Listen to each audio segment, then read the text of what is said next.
the examination into the island planning strategy. I think we've met most people, but I know that I don't think we've met before.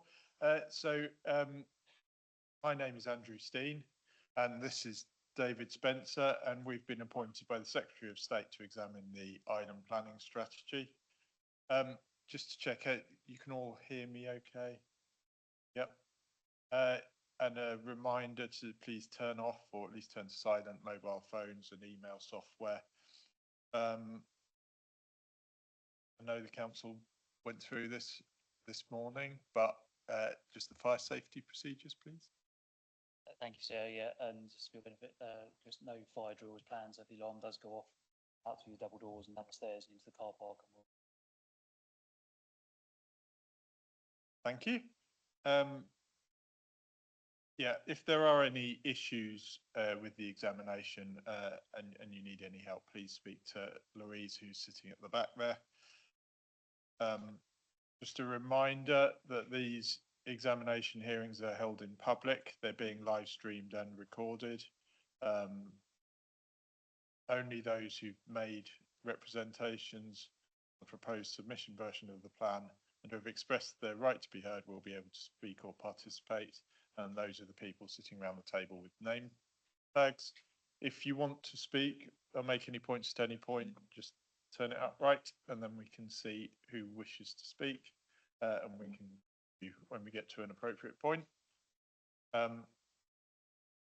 Yeah, so the hearings should hopefully be inquisitorial but reasonably informal. We're going to lead the discussion based on our assessment of the soundness issues, which were reflected in our matters, issues and questions, or MIQs, and secondly our published agendas, which hopefully you've got a copy of.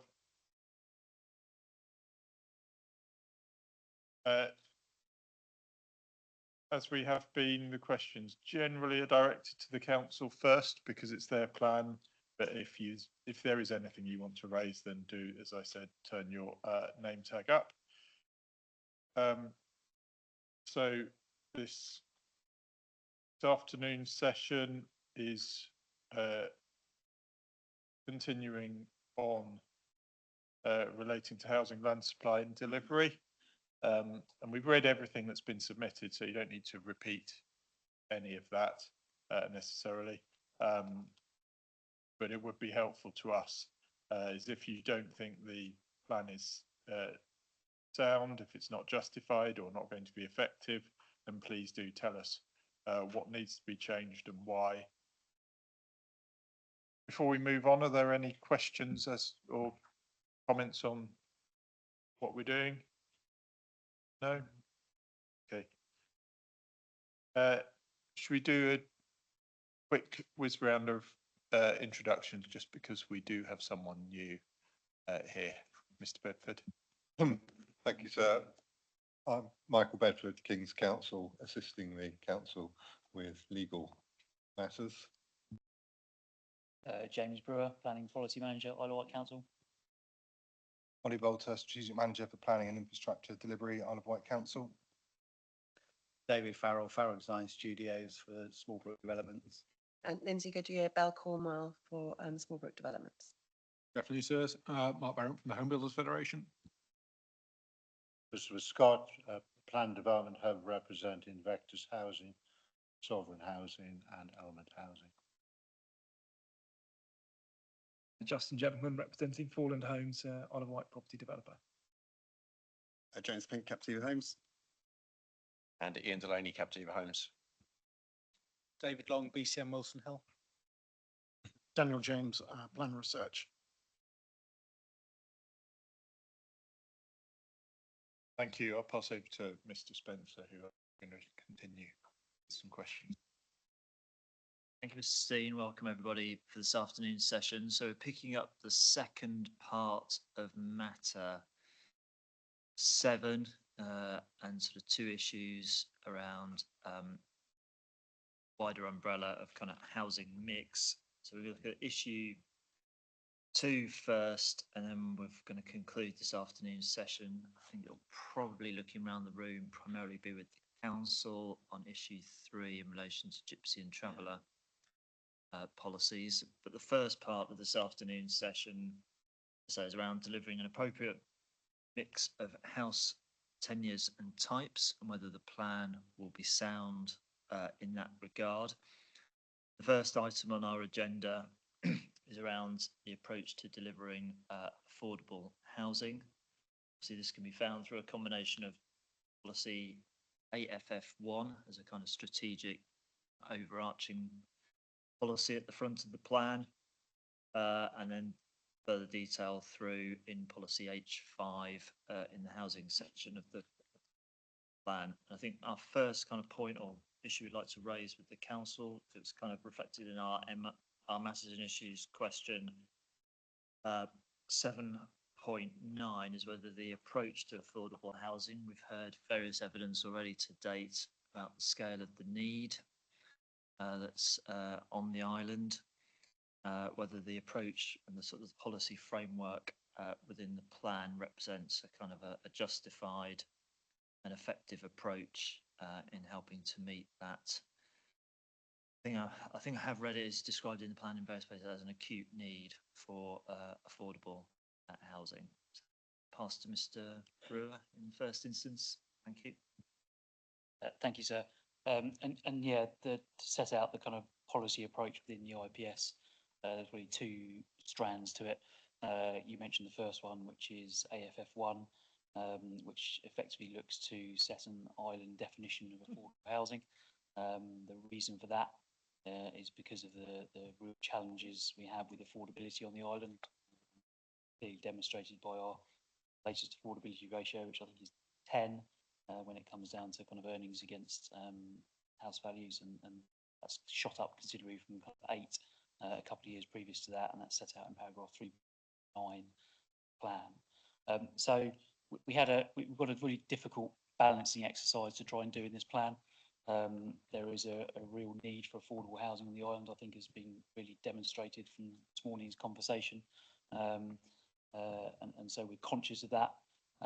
So we're trying to set a policy framework that will enable the most amount of delivery of affordable housing that we think is possible. So a couple of things to mention on that. So the threshold is obviously every site around 10 units delivering 35% of affordable housing. That's set out in policy H5.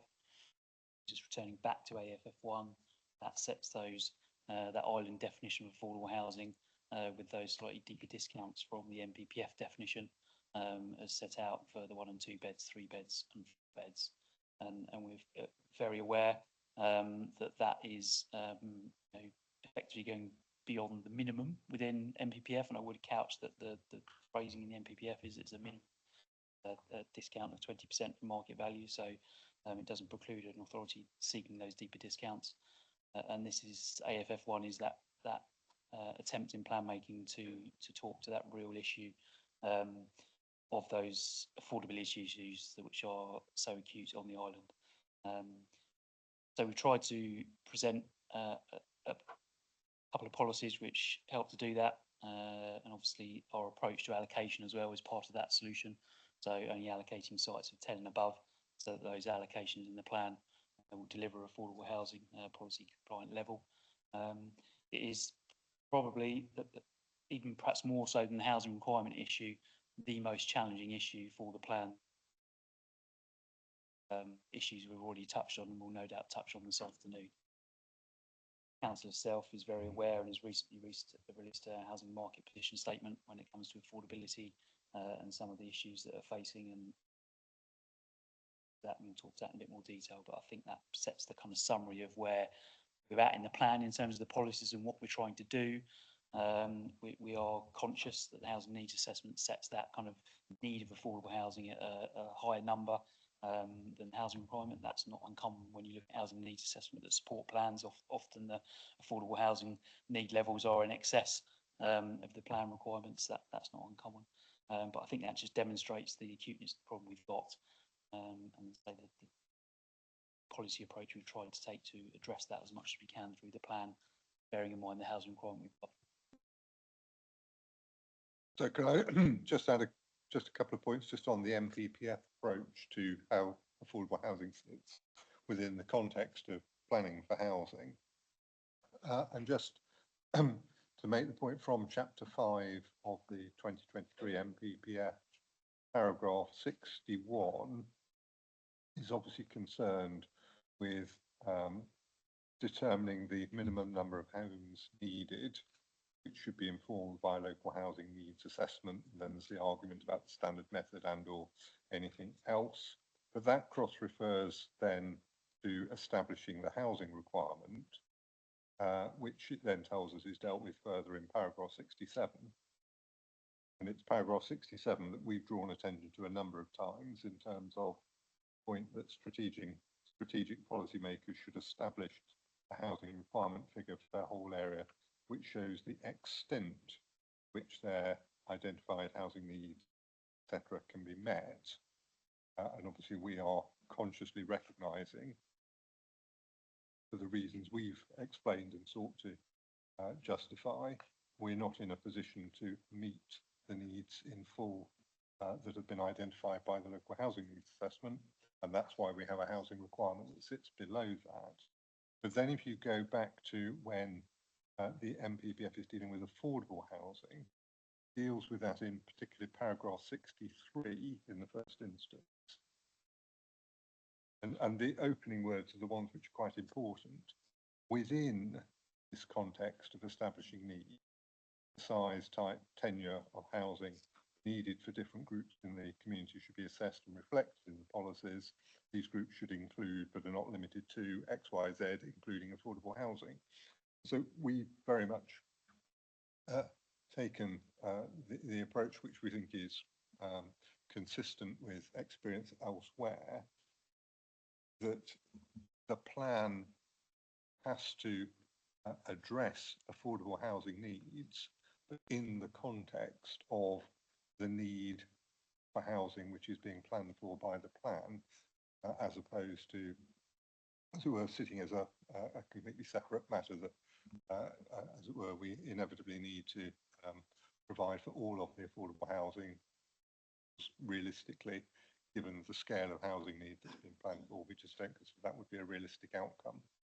So that was just a context point, which is in a sense why some of the numbers are obviously higher than the amounts that we expect to be able to deliver.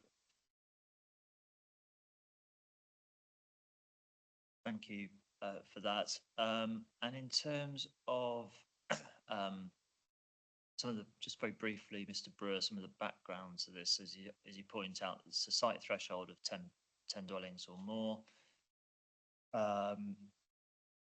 I appreciate there's a nuance if you're in the national landscape. Schemes of up to 9 may make is it a financial contribution? Yeah, that's correct, yeah. And then 35% provision. Appreciate we're looking at the soundness of this plan. Is that reasonable? Does that follow on? Does that reasonably get my words out in the right order? Does that reasonably follow on from the core strategy and what we're doing through the current development plan, or is it a significant step change or reasonably similar? In terms of thresholds, it's very close. So there's 2 thresholds in the strategy at the moment, which is 10 and 15, depending on location within the assessment hierarchy, all the generation areas in there. And then the 35% is the same. So we are carrying forward the approach in some ways. Thank you. And before we get into sort of drill down into the definition, was there anything sort of during plan making, when sort of looking at the sustainability appraisal, that kind of indicated there might be other options? I mean, sometimes you come across authorities, I think you've alluded to it as part of, I don't know if this was part of the reason behind the core strategy, but maybe different locations could support different proportions of affordable housing, thresholds, different percentages. I think there is no doubt that this is an island-wide issue, and I think we also have to think about the spatial strategy of the plan as well. So obviously that's directing development in the main settlements of the island, and within each of those settlements there will be housing, obviously different scales depending on the size of the settlement. That will be reflected in different scales of allocation and schemes coming forward there. So you know, I think as we set out in our answer to 7.9 in our hearing statement, the back end of the paragraphs talk about the sustainability appraisal and the role of that in assessing alternatives. And yes, you could assess 30%, 40%, but where do you stop? Do you go 25, 40%? So in terms of the sustainability appraisal and the purpose of that document, we're comfortable with what that's done in terms of assessing options around spatial strategy rather than lots of versions of every different policy in the plan. But I think from a general point, this is an island-wide issue. It's reflected in a couple of pieces of evidence, certainly the Island Home Provider List, which is effectively the council's housing register, and the number of people on that, and also the people on that in terms of where they would have a preference to live is again island-wide, reflecting the approach we've taken as well. Thank you. So I'm going to drill down into definition. I appreciate people want to come in on various points as we work through the agenda, but I thought it's just helpful for the council just to set out some of the context. So we're into policy AFF1.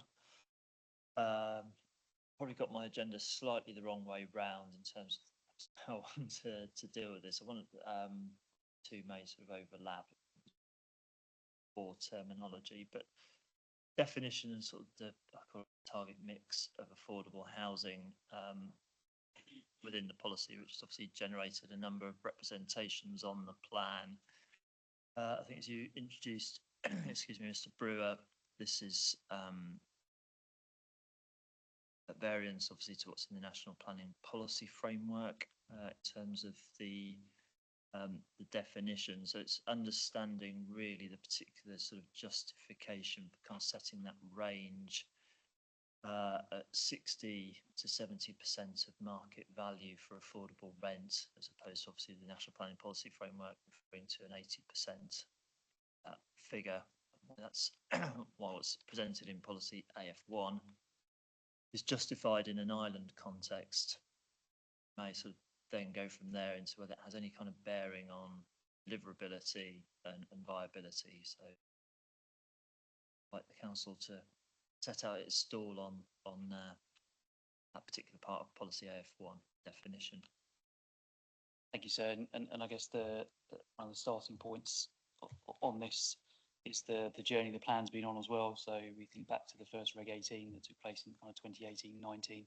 This is one of the topics that came out of that consultation as being something that needed further consideration. So the council undertook some kind of affordability work back in 2019, which is updated at various stages since then, and effectively that provided the basis for these kind of discounts that you see in policy AFF1. And I mentioned the council recently kind of releasing a housing market position statement, and that was a kind of almost live update on those kind of affordability of rented accommodation and to buy on as well. And it does it by looking at obviously average yearly earnings, the rents, percentage of income you spend on rent, number of properties that fall that statistical analysis, and it kind of does a kind of almost a heat map really across the island of that then demonstrates in terms of that percentage of income over 25%, just affordable and unaffordable. So that forms the kind of the basis for those and those percentages in that policy are set at kind of what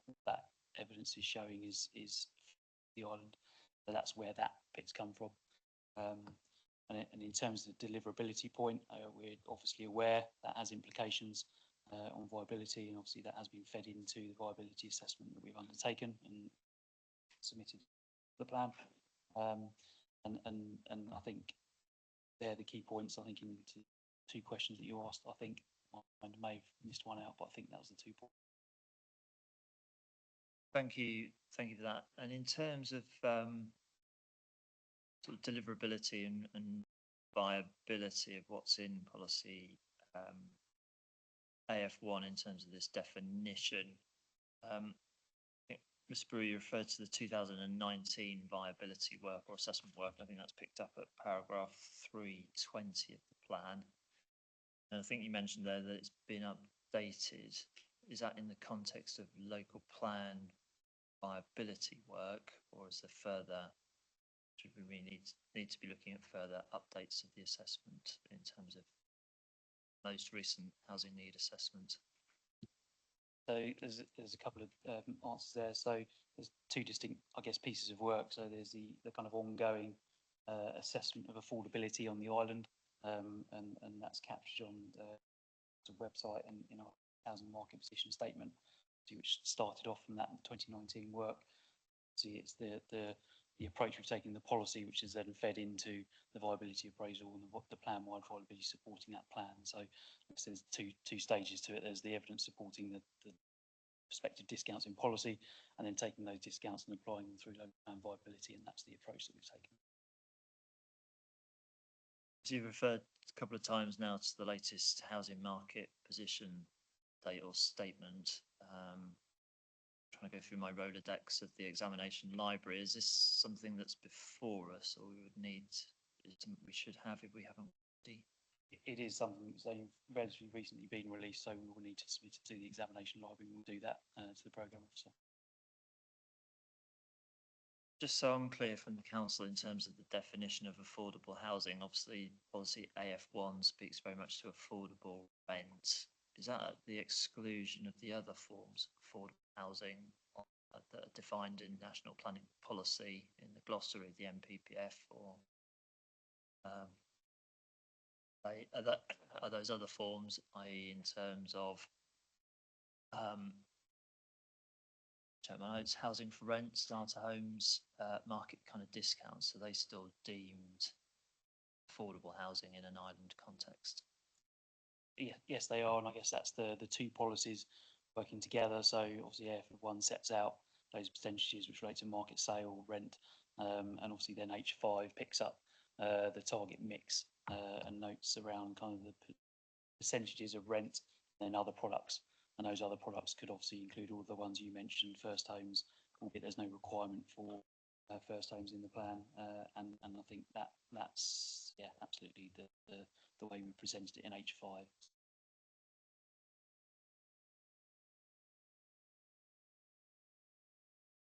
Thank you. I'm mindful there have been various representations on the policy and the council's approach in terms of its definition of affordable housing. I think concerns about what this might mean.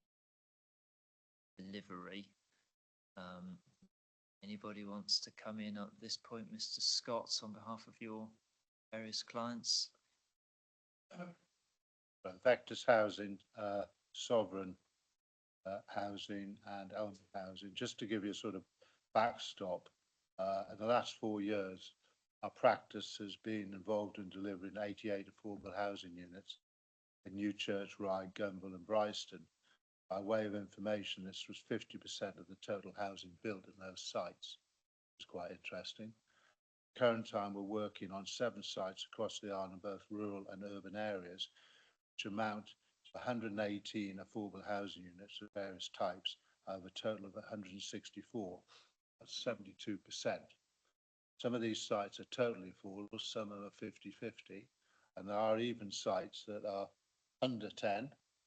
We've got one site that's got 8, and there's 2 affordable houses on site because the local member wanted that. So there are possibilities, but it's all based around viability.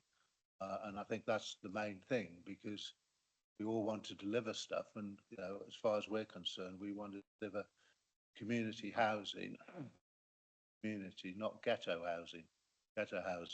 So I think Vectors Housing have built quite a lot of stuff across the island over the last few years, and they've currently, I think, delivered about 132 houses since 2017. They're the only locally based housing association, and they are the ones that normally touch smaller sites, whereas the larger housing associations, they're Sovereign and Southern, won't do that. So I think basically they feel that the current time they finished a development at Newchurch, which is all affordable housing in 42, and that was a community housing scheme between the private and public sector.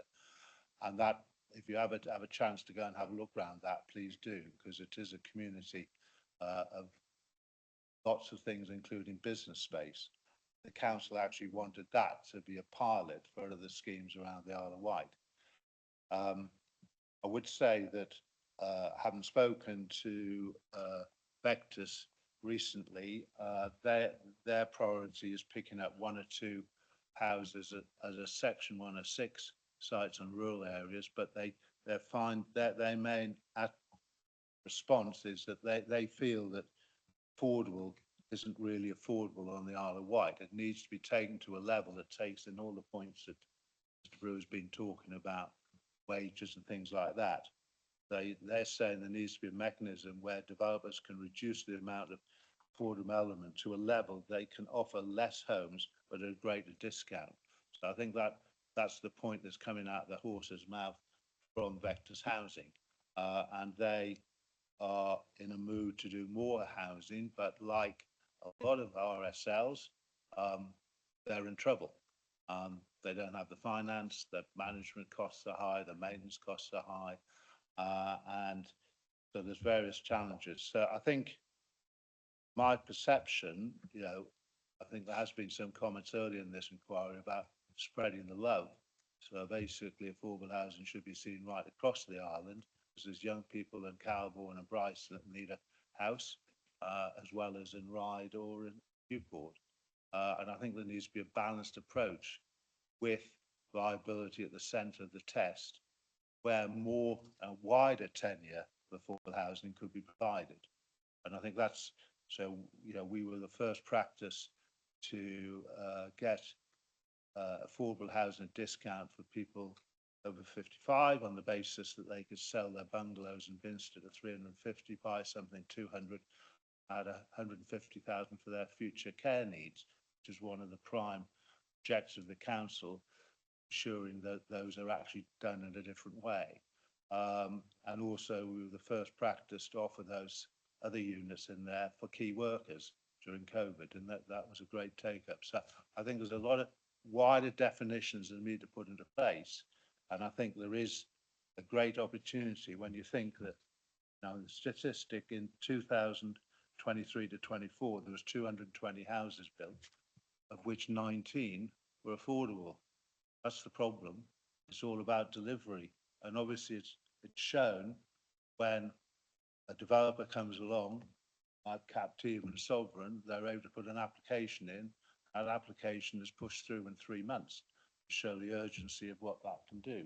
Similarly at Branston, which was an Isle of Wight Council asset, we were the agents for that project. That took 5 months to get the planning permission started on site. It is possible. So I'm just putting that out there.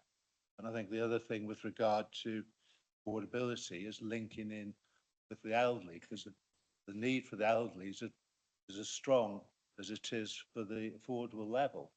And I think, if you look at the figures, the growth, there's a story in Wootton, you'd have to build a nursing home at the end of each street because there is so much need. And obviously you're taking somebody who's living in an EPC rated house, a D or not at all, and they are able to move into a brand new house at a level with their own equity or whatever that looks like, and they have no electricity bills.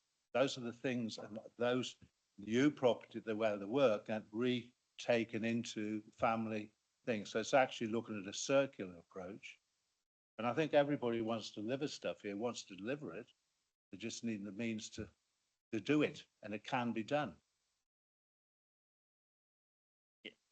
It's often, I think, a balance that council's referred to various things it's trying to balance here. I think what we were keen to explore with people around the table, I don't know, Mr. Scott, if you have a view on this and others, is whether the definition that the council's put for policy AF1, whilst it's coming from a perspective of what is affordable to the residents and those in housing need on the island, then have a bearing, as you say, Mr. Scott, on your sort of key point around deliverability, delivery. Does this definition, whilst meeting the kind of that social kind of dimensions, what people can afford, then have ramifications of can people, including our registered providers, developers, make schemes stack up this definition.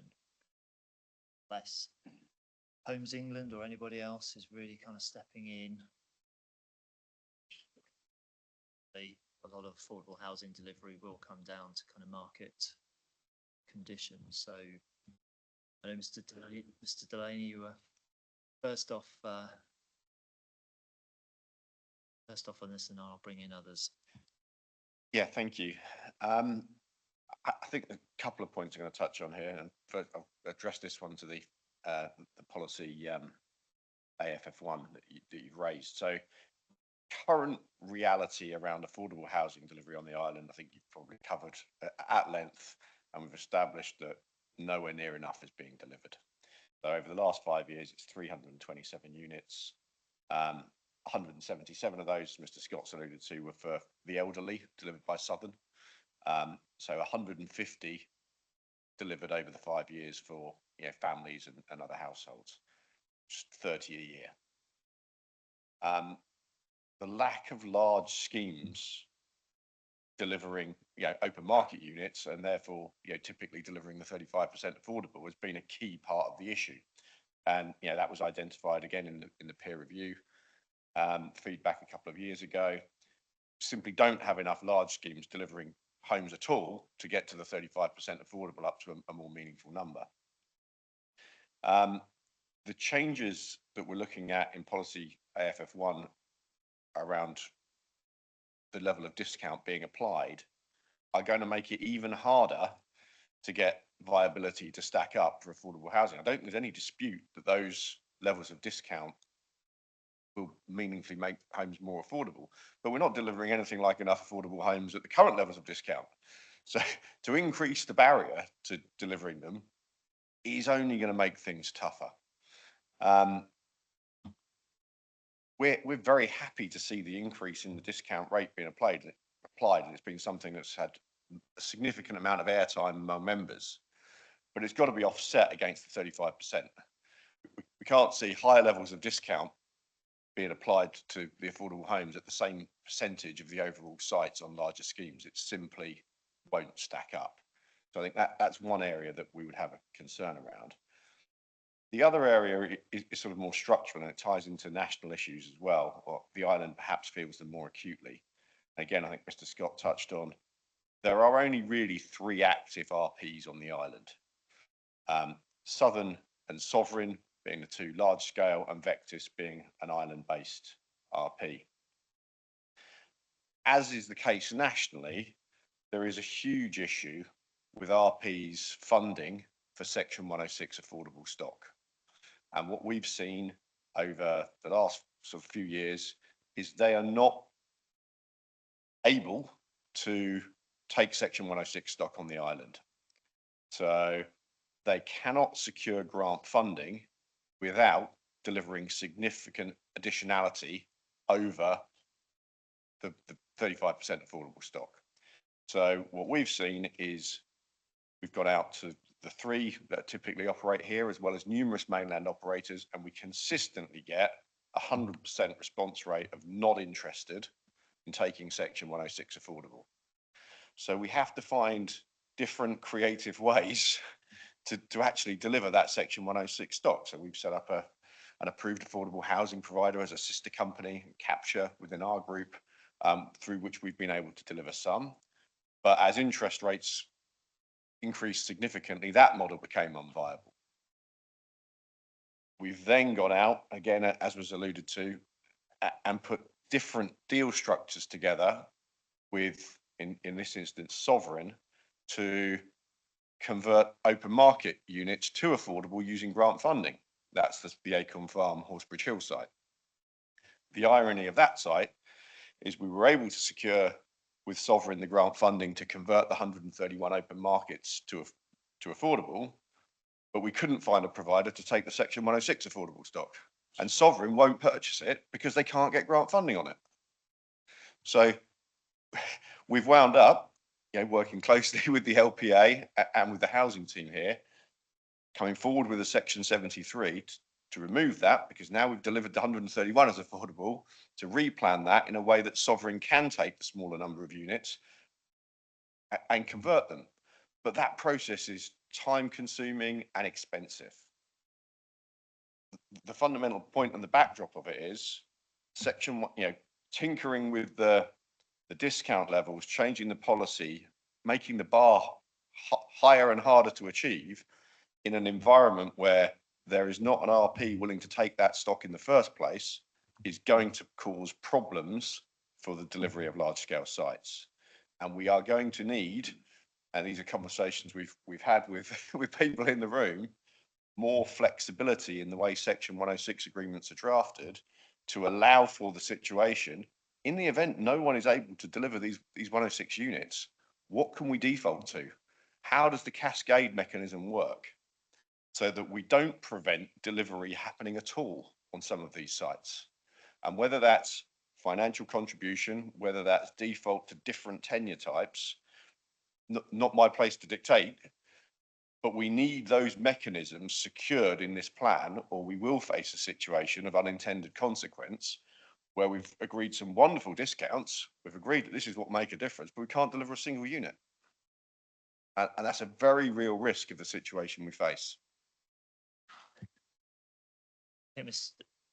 Mindful we're going to talk about plan viability tomorrow, but I mean, Mr. Delaney, you'll have heard Mr. Brewer in response in sort of opening remarks kind of tell us that this has been through plan-wide viability. I think Mr. Brewer, both policy F1 and policy H5, and deemed to be not to affect the overall viability of the plan in terms of don't need to adjust 35% if you're going to use this definition. Affordable housing, the whole thing still will stack up for the majority of sites. Yeah, you may have an alternative. It doesn't work at the moment. So it doesn't work at the moment, and it hasn't worked, and we've failed. And increasing that is just increasing the problem. So, affordable housing to me is the most important part of this plan, to get this right, because we have consistently failed on the island to deliver affordable housing. We've got to get it right. We've all got our burden to get it right, really. It's very close to my heart to deliver on the Isle of Wight. We've got over 2,500 people sat in waiting lists, and there's no path to delivering that. Now, having allocation of larger sites will bring delivery of affordable housing if the affordable housing providers are there to take that Section 106. Now, this could be a short-term issue. It could be a 12-month, 24-month issue, but it will certainly affect the front part of this plan. And we need to look at some more of a fluid sort of situation that can deal with that short-term issue that we see right here, right now. But I think looking very basically at it hasn't worked to date. So we've got to change something. And by just tweaking the numbers isn't the solution, really, I don't feel. It's not a case, Mr. Pink, in your view, to move to what's in the national planning policy, so definition of affordable housing being 80% of market value. I don't mind whether we're at 80% or 60. If it's 80% of 35% at 80%, it can't be 35% of the total scheme at 60%. That doesn't stack up. You're talking about schemes over the next 3 to 5 years where land deals have been done on existing rules. You're now going to be having developers with schemes trying to come forward where the land values are fixed, the payment mechanisms are in place, and you're financially going to penalise with this model. That's not going to assist delivery. We'll come back to the council on some of these points, so I can hear from others. I think it was Mr. Berrine next, and then I'll come back to Mr. Jumpman and Mr. Long. Sure, sir. I think colleagues who operate on the island can speak far more in terms of the viability. Mine is in terms of very general points, in terms of what is in the viability study itself, which shows in quite a number of areas that there is marginal development. I think it's figure 6.6 shows that there is it's marginal even on those bases. And what we're seeing is increasing costs. We're seeing more fixed costs in terms of things like BNG. We're uncertain as to what those costs will be. They can vary from site to site significantly. A greenfield site will potentially be quite significant in terms of that. So there is a significant amount of uncertainty moving forward. And I think the thing where we are seeing nationally is this difficulty in terms of RSLs coming forward to purchase sites, and the difficult, especially, and whether it's applied, it's the nature of the same on the island in terms of RSLs being happy to go to larger sites where they can get 20 or more units on a site. So a large capacity number of affordable units on a larger site, which we don't have here in terms of, or we do have some, but not many. So I think there are increasing levels of difficulty. I think it comes down to that flexibility in terms of this plan, of flexibility in terms of both the AF1 in terms of that, but also in terms of the overarching number. I think there is G4, which does talk about a level of flexibility, but I think that needs to be set out within the plan. And I think it needs to be clear and open in terms of that the council are open for a negotiated solution where that can't be found, because I think they are the housing associations and our members are struggling in terms of trying to address some of these issues moving forward. I think what we have here on the island is a viability study that shows that there are in significant various quite marginal levels of development, and with the costs are increasing, there is a risk that those will fall into being unaffordable on the basis of the evidence presented. But I think what we're hearing from colleagues here is that that's the case now in terms of that problem. So it's not just within that.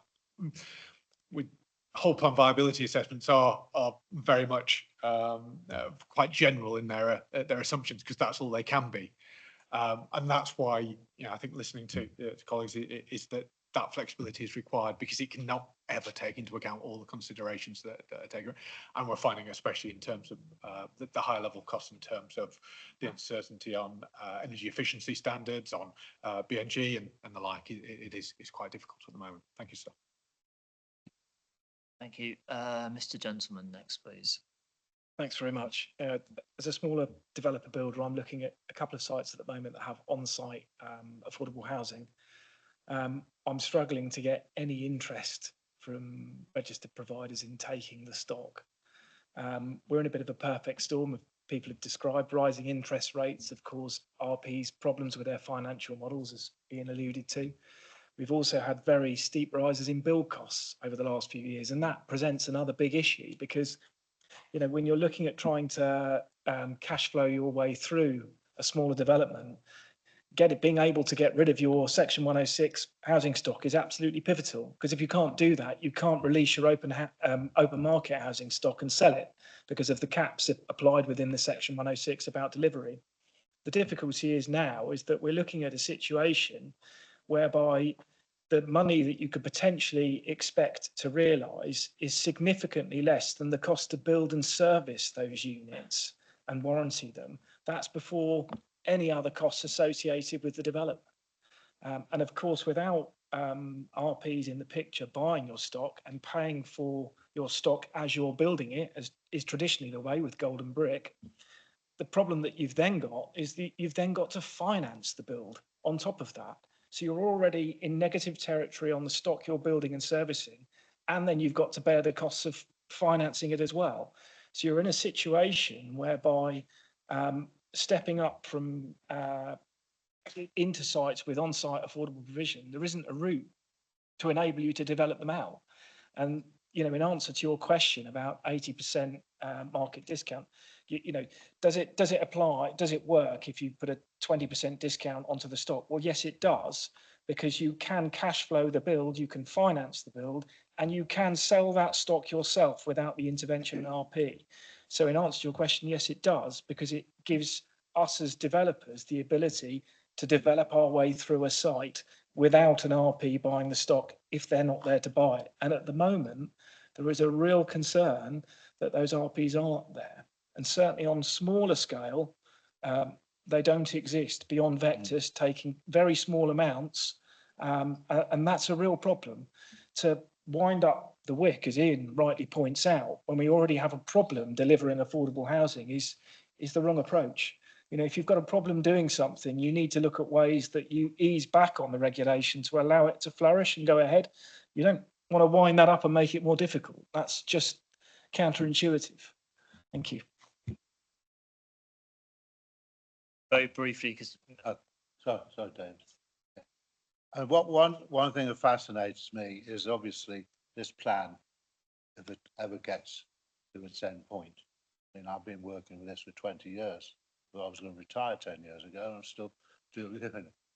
But there are a lot of national house builders out there, and I've acted for Barrett, for David Wilson Homes, for Bellway, and they look at the Isle of Wight, and they've got a board decision that says we're not coming back to the Isle of Wight because they don't like the look of the plan, they don't like the restricted nature, and they're dealing with local authorities right across the UK.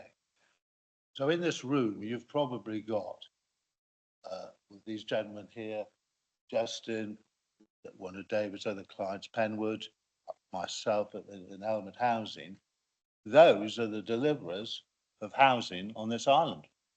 There are others that are building 1 or 2 a year or 3 a year, and we've tried to encourage that by doing small builders plots, by getting people to build up their ability to do that, linked into apprenticeships. There's none of that in this plan that relates to how we deliver things around the other things that are there.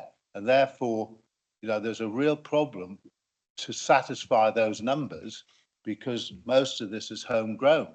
Most of a lot of these people are just round this table now. You're talking to the building industry on the Isle of Wight, really. And there's no other, you know, I mean, if you look at something like McCarthy and Stone, they have a requirement here, but they will only do one site at a time. And they can't find a site because the Isle of Wight Council and others who fund sites for them can't make that work and viability terms.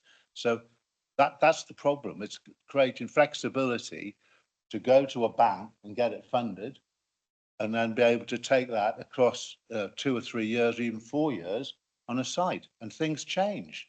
You know, somebody said the other day they earn £50,000 a year. Girlfriend earns 20,000. That's 70,000. He's 23.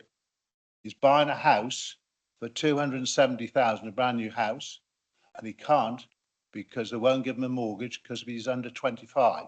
So there are other issues around this problem that need, yeah, that's not for the plan thing, but I'm just putting that out there. This plan is restricting investment because of lack of flexibility. thank you. Mr. Long, please.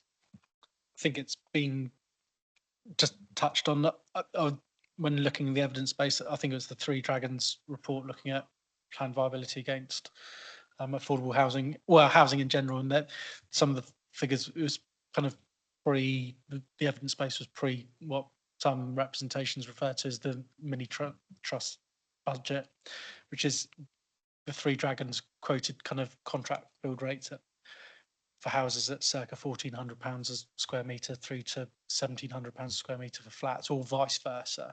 I mean, what we see now is the kind of contract build rates way in excess of £2,400 a square metre just in that short space of time. You know, they're things that perhaps I'm not here tomorrow, but the things that kind of factor in the consequences of the actions that we are leading to now. And the consequences are, you know, limited pool of RPs available, lack of delivery, their funding mechanism, ironically from Homes England, who aren't giving them finance, and they're the government organisation to deliver affordable homes. There's huge irony in that. But it's the mix that we all live in. Justin raised it, but just to reiterate, you know, in section 106 terms, the triggers say for, you know, you've got to deliver X by X, you know, rightfully so, but banks aren't even touching the open market stock because you've got to propel the infrastructure so there's no, you can't de-risk against the site to even start building again. And we're on the precipice of a massive problem arising.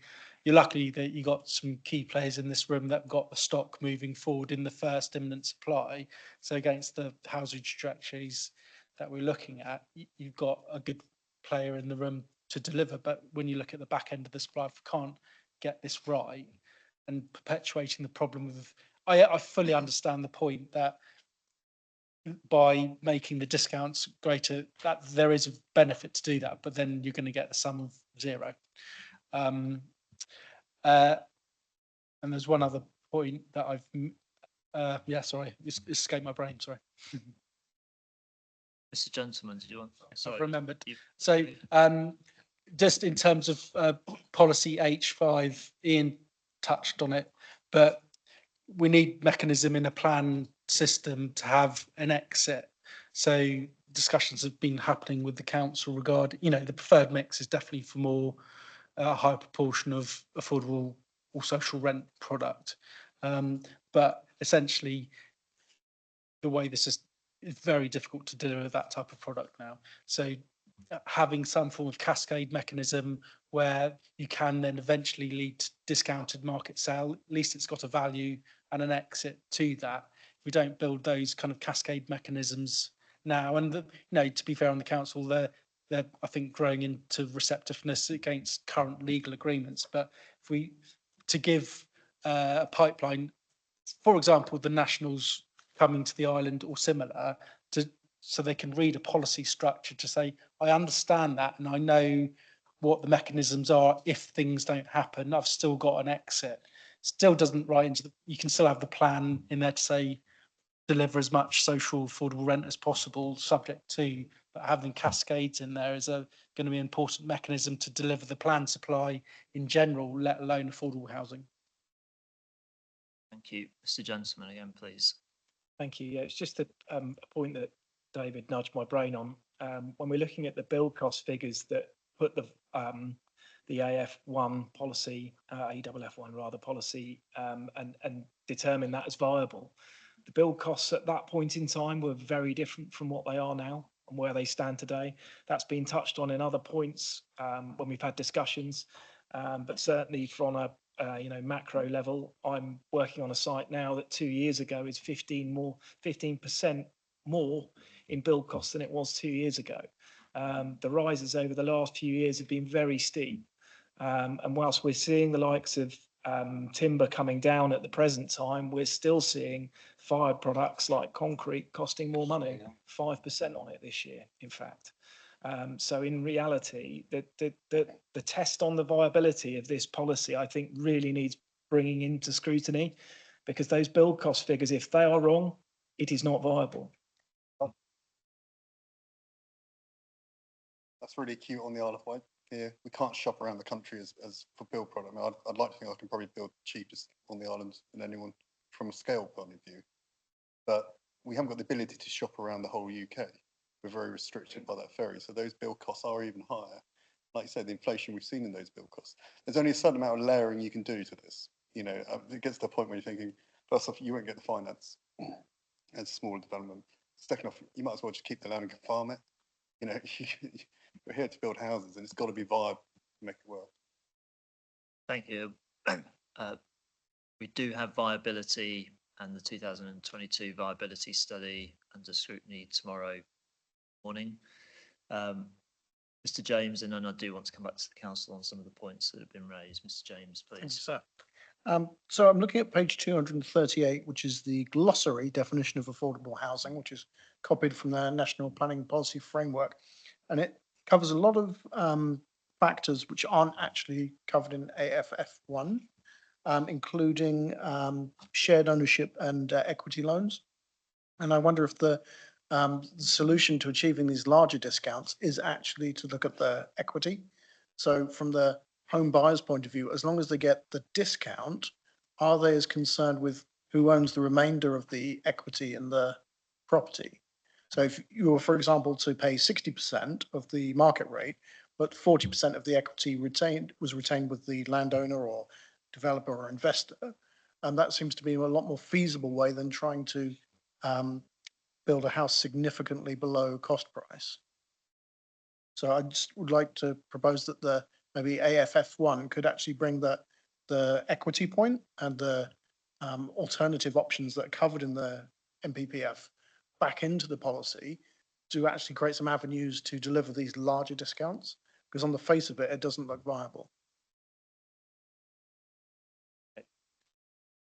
come back to the council kind of, I think, just more generally, so I think the message or the issue that's being raised in terms of the soundness concerns with policy AFF1 and just the definition of affordable housing is, I think, well, some people can recognise and see what the council's trying to do in terms of making the product or the home affordable. By doing so, the goose might not lay the egg in the first place, and whether this policy is going to effectively be potentially fatal to affordable housing delivery on the island. In principle, in terms of what the council is seeking to do, it's not going to be viable or deliverable. I take the point about the degree of registered provider interest on the island, and I'm not quite sure to the extent to which the plan can kind of unpick and tackle all of the issues there. So I think the first point really is, yes, I think it is coming back to this kind of definition within AFF1 and the potential kind of risk that goes with it. Various people have referenced, well, could there be kind of more flexibility or pragmatism in the plan? Mr. Berrine referred to policy G4. I don't know if the council sees that as the kind of the off-ramp if schemes get into particular challenges on affordable housing. Thank you, sir. And I think, yeah, G4 and Mr. Berrine's right to refer to it, but that's almost the kind of the backstop fallback position, really. And we wouldn't want that to be default in terms of every scheme coming forward. And that's, again, a really interesting conversation, hearing the views from around the table on this particular topic, which is inherently complex. So I'll try and kind of keep it as relatively simply as I can, kind of coming back on a couple of points. And I think that there seems to be a recognition that what we're trying to do through AFF1 in terms of those deeper discounts is appropriate for the island and is talking to a need that is there. We've heard already this morning around some of the demand and pent-up demand that may exist for those type of products. I think fundamentally it boils down to the percentage. I think that's where the conversation has ended up, as far as I can kind of read it. Obviously, the council's put forward what it thinks is a viable percentage in terms of that amount of affordable housing. We've spoken this morning and previously last week around a bigger buffer and that kind of thing that again pulls into this part of the conversation around, you know, how can we get more? And that's obviously one avenue to do that if that's the route that goes down. So I think from our perspective, obviously we've put forward the plan that we think is viable and sound. There is clearly views that percentage isn't, and I think that to me is where the issue lies. I think, and picking up the point about RPs as well, and how can the plan address that? It probably can't, I think, but I think potentially what you can do and what we've tried to do through H5 is provide flexibility in the type of affordable housing offer that can come forward on a scheme. We're very, recognise the fact that in different areas of the island, different types of affordable solutions will be required. In some instances, you might be looking at wholly rent, affordable rent, social rent. In other areas, you might be looking at a real need for shared ownership. And we've tried to make sure H5 allows those different scenarios to occur. I guess what H5 doesn't go into detail is perhaps some of the points that have been raised this afternoon around cascade mechanisms, triggers in 106s. They can be very site specific because obviously it relates to the scheme that's come forward. Whether that's for an affordable housing plan policy to either introduce as a concept or set out in detail. I'm still kind of pondering and percolating that one over in my mind, but I think fundamentally it comes down to the percentage point, and I think that's where I see this at. Thank you. I mean, obviously got an eye on national planning policy. I think it's paragraph 58 in terms of obviously ensuring that everything within the plan starts from a broad starting point. It's assumed to be viable, so we can kind of get away from doing repeat viability appraisals on every kind of proposal that comes in. In terms of the impact of policy AFF one and the definition of affordable housing, the kind of gradated percentages of market sale or rent. I appreciate the MPPF says at least a 20%. I'm going to call it a discount. That might not be the correct term, but we understand what I'm saying. Just trying to think in my mind in terms of, on the one hand, that may assist viability. In terms of the other side of the equation and meeting need on the island, what kind of what happens? Does that mean it's wholly ineffective? That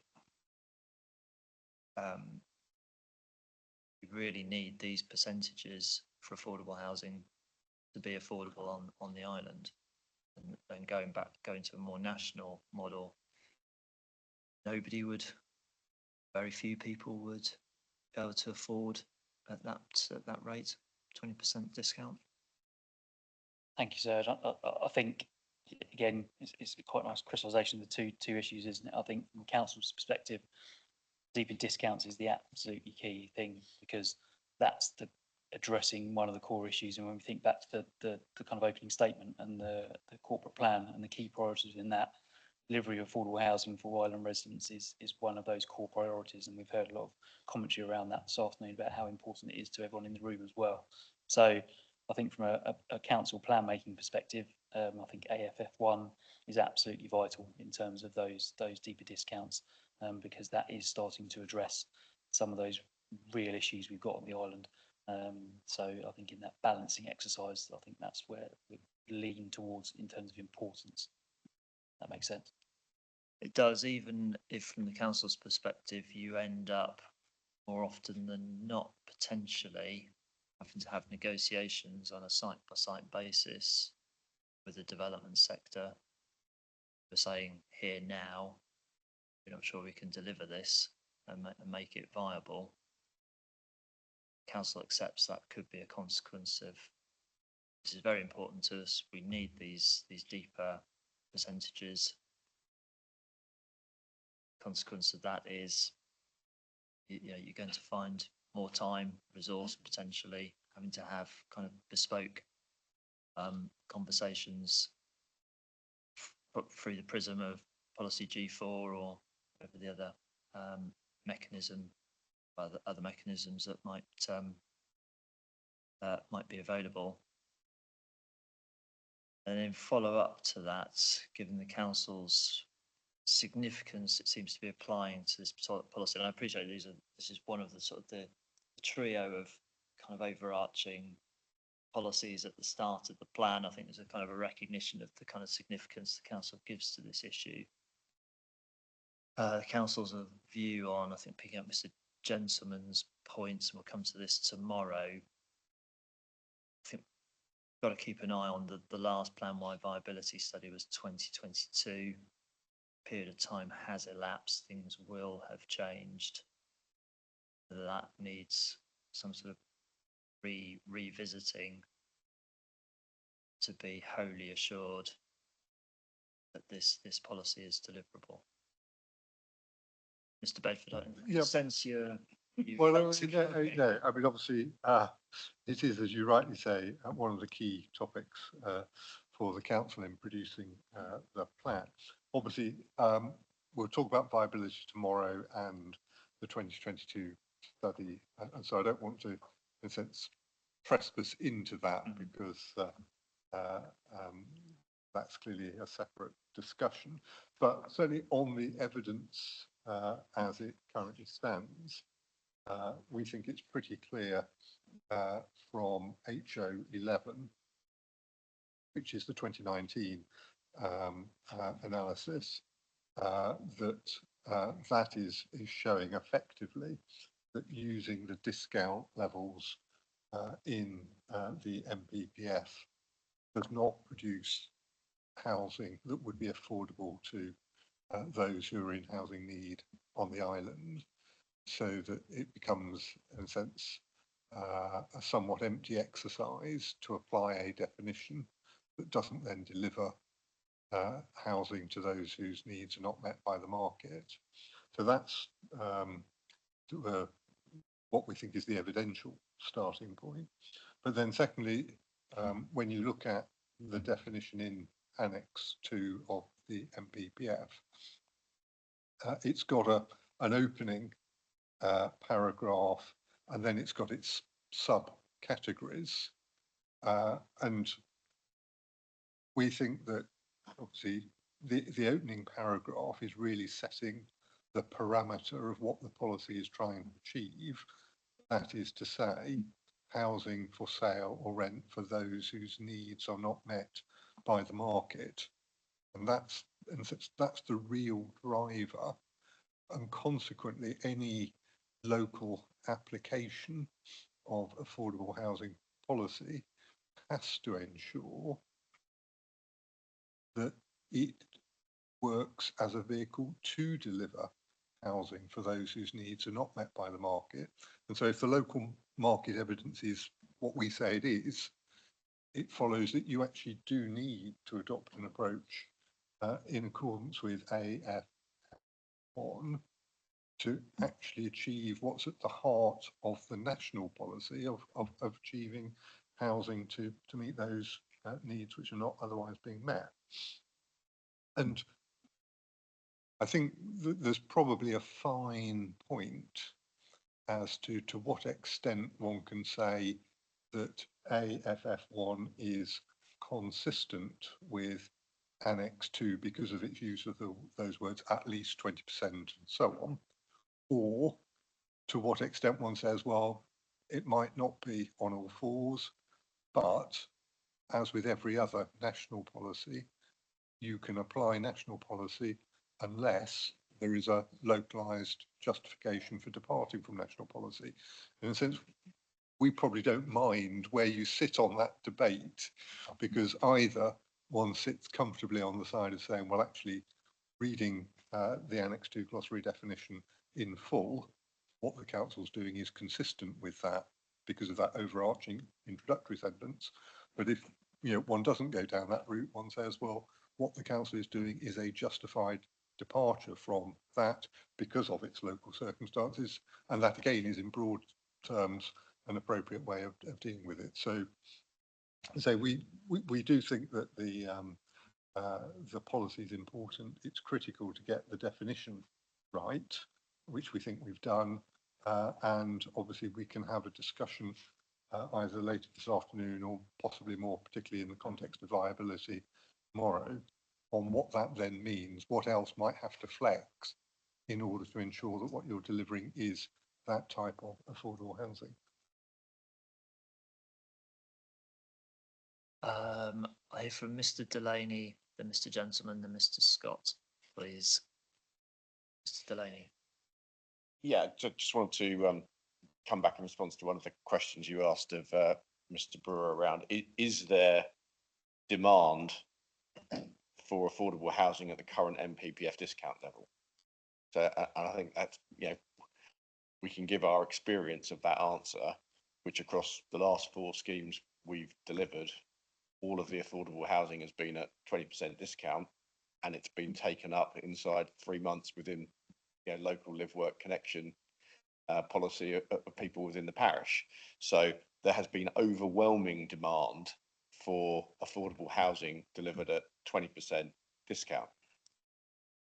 I think equally, I don't want to lose track of the point that we've got an affordable housing SPD in place, which has established a need for north of 600 units a year. We haven't delivered 50% of 1 year's requirement over the last 5 years in total. And what we're talking about now is a wholesale increase in the level of discount when we can't get close to the number needed at the discount in place. We're rearranging deck chairs on the Titanic with this. It's absolutely counterintuitive to increase the discounts wholesale when we can't get close to the number needed at the current discount. I absolutely support the fact that there are families and households on the island that need these level of discounts without a shadow of a doubt. But there's 2,500 households on the housing register, many of whom, subjectively, from our experience, many of whom would be able to operate at the 20% discount. How we get a blended mix, that's a complex policy question, but moving the whole plan to a higher level of discount, which is going to undermine delivery of existing units, to me seems counterintuitive. Thank you. Mr. Gentleman next. Thanks, Ian. That was, yeah, pretty much all of the points I think that needed to be raised. Affordable housing or creating affordable housing is across all sectors. And, you know, the reality of a 20% discount is still an affordable housing product. The need is so great when we look, I think it's 600 and something a year that we should be providing affordable houses. Our plan is providing 553 houses. So that would suggest that we're already massively undershooting the need for affordable housing. Now, continued undersupply of housing is going to exaggerate the need for housing and arguably increase or decrease the affordability ratio. So, you know, meddling with something or trying to get more of something when we can't even do that, I think it goes against what this plan should be doing. This plan should be providing the confidence to invest in the Isle of Wight. It is our route map for growth, not just with housing, on every echelon. And to provide the confidence to invest, we need to have something that's viable, possible and deliverable. Thanks. Just a couple of points. I think the description of affordable housing, that product should be widened as far as it can. I think there's some other things around that could be included, which would help viability. So our practice has been involved in 4 self-build projects. I did the first one in Whipping, next one at Ash Lane, which won a national award because it was the first piece of land in the whole country where the Chamber of Commerce sponsored that to provide self-build projects for individuals to build their own houses, small builders to actually get on the ladder and get the island building, and Vector's Housing doing the thing. Now, all of those plots were sold at a discounted price to get those people in there. The one at Whippingham was £95,000 a plot, and they could have a house at 250,000 when Barrett's was selling theirs at 350,000 up the road. So I think there's a need to widen that. I think there's a need to monitor all this on a regular basis, because the point about viability, we've had a situation in Ryde where we've discounted 20%. They've gone along and got a small mortgage because of the cascading qualification, and because this happened after Liz Truss, banks just shut down. They just said we're withdrawing all this product, and they couldn't find a mortgage. So effectively, that ability to be flexible around that's important. I think monitoring on an annual basis is very, very important, because there's a reality being put into where the marketplace is at that time. And the situation about these guys are doing a fantastic job at Acorn, and hopefully we're going to repeat that in Ryde Sovereign. But the real story behind this is that particular housing association has had an audit on their APCs and their stock, and they're getting rid of all their stock that cannot be retrofitted. So the real story is, if you're doing 200 houses, whatever it is, 100 of those are going to existing tenants on existing estates. It's not actually hitting the figures you're talking about. So the reality is that of that 200 houses, 100 of those are literally just replacing existing stock. It's not putting other people on the housing thing in that position. I think that needs to be, I mean, that's the real story, and we all support it. But there needs to be some understanding. It's actually a lot worse than it is. Would you agree? Yeah. Thank you. Sorry. Thank you. I mean, I think from sort of hearing from the room today, I mean, I think there's clearly sort of 2 distinct positions. The council's obviously holding firm in terms of what it's seeking through this policy. I think I'm getting from others on to this side of the room, either this policy should not include a definition, leave it to the national definition for affordable housing, as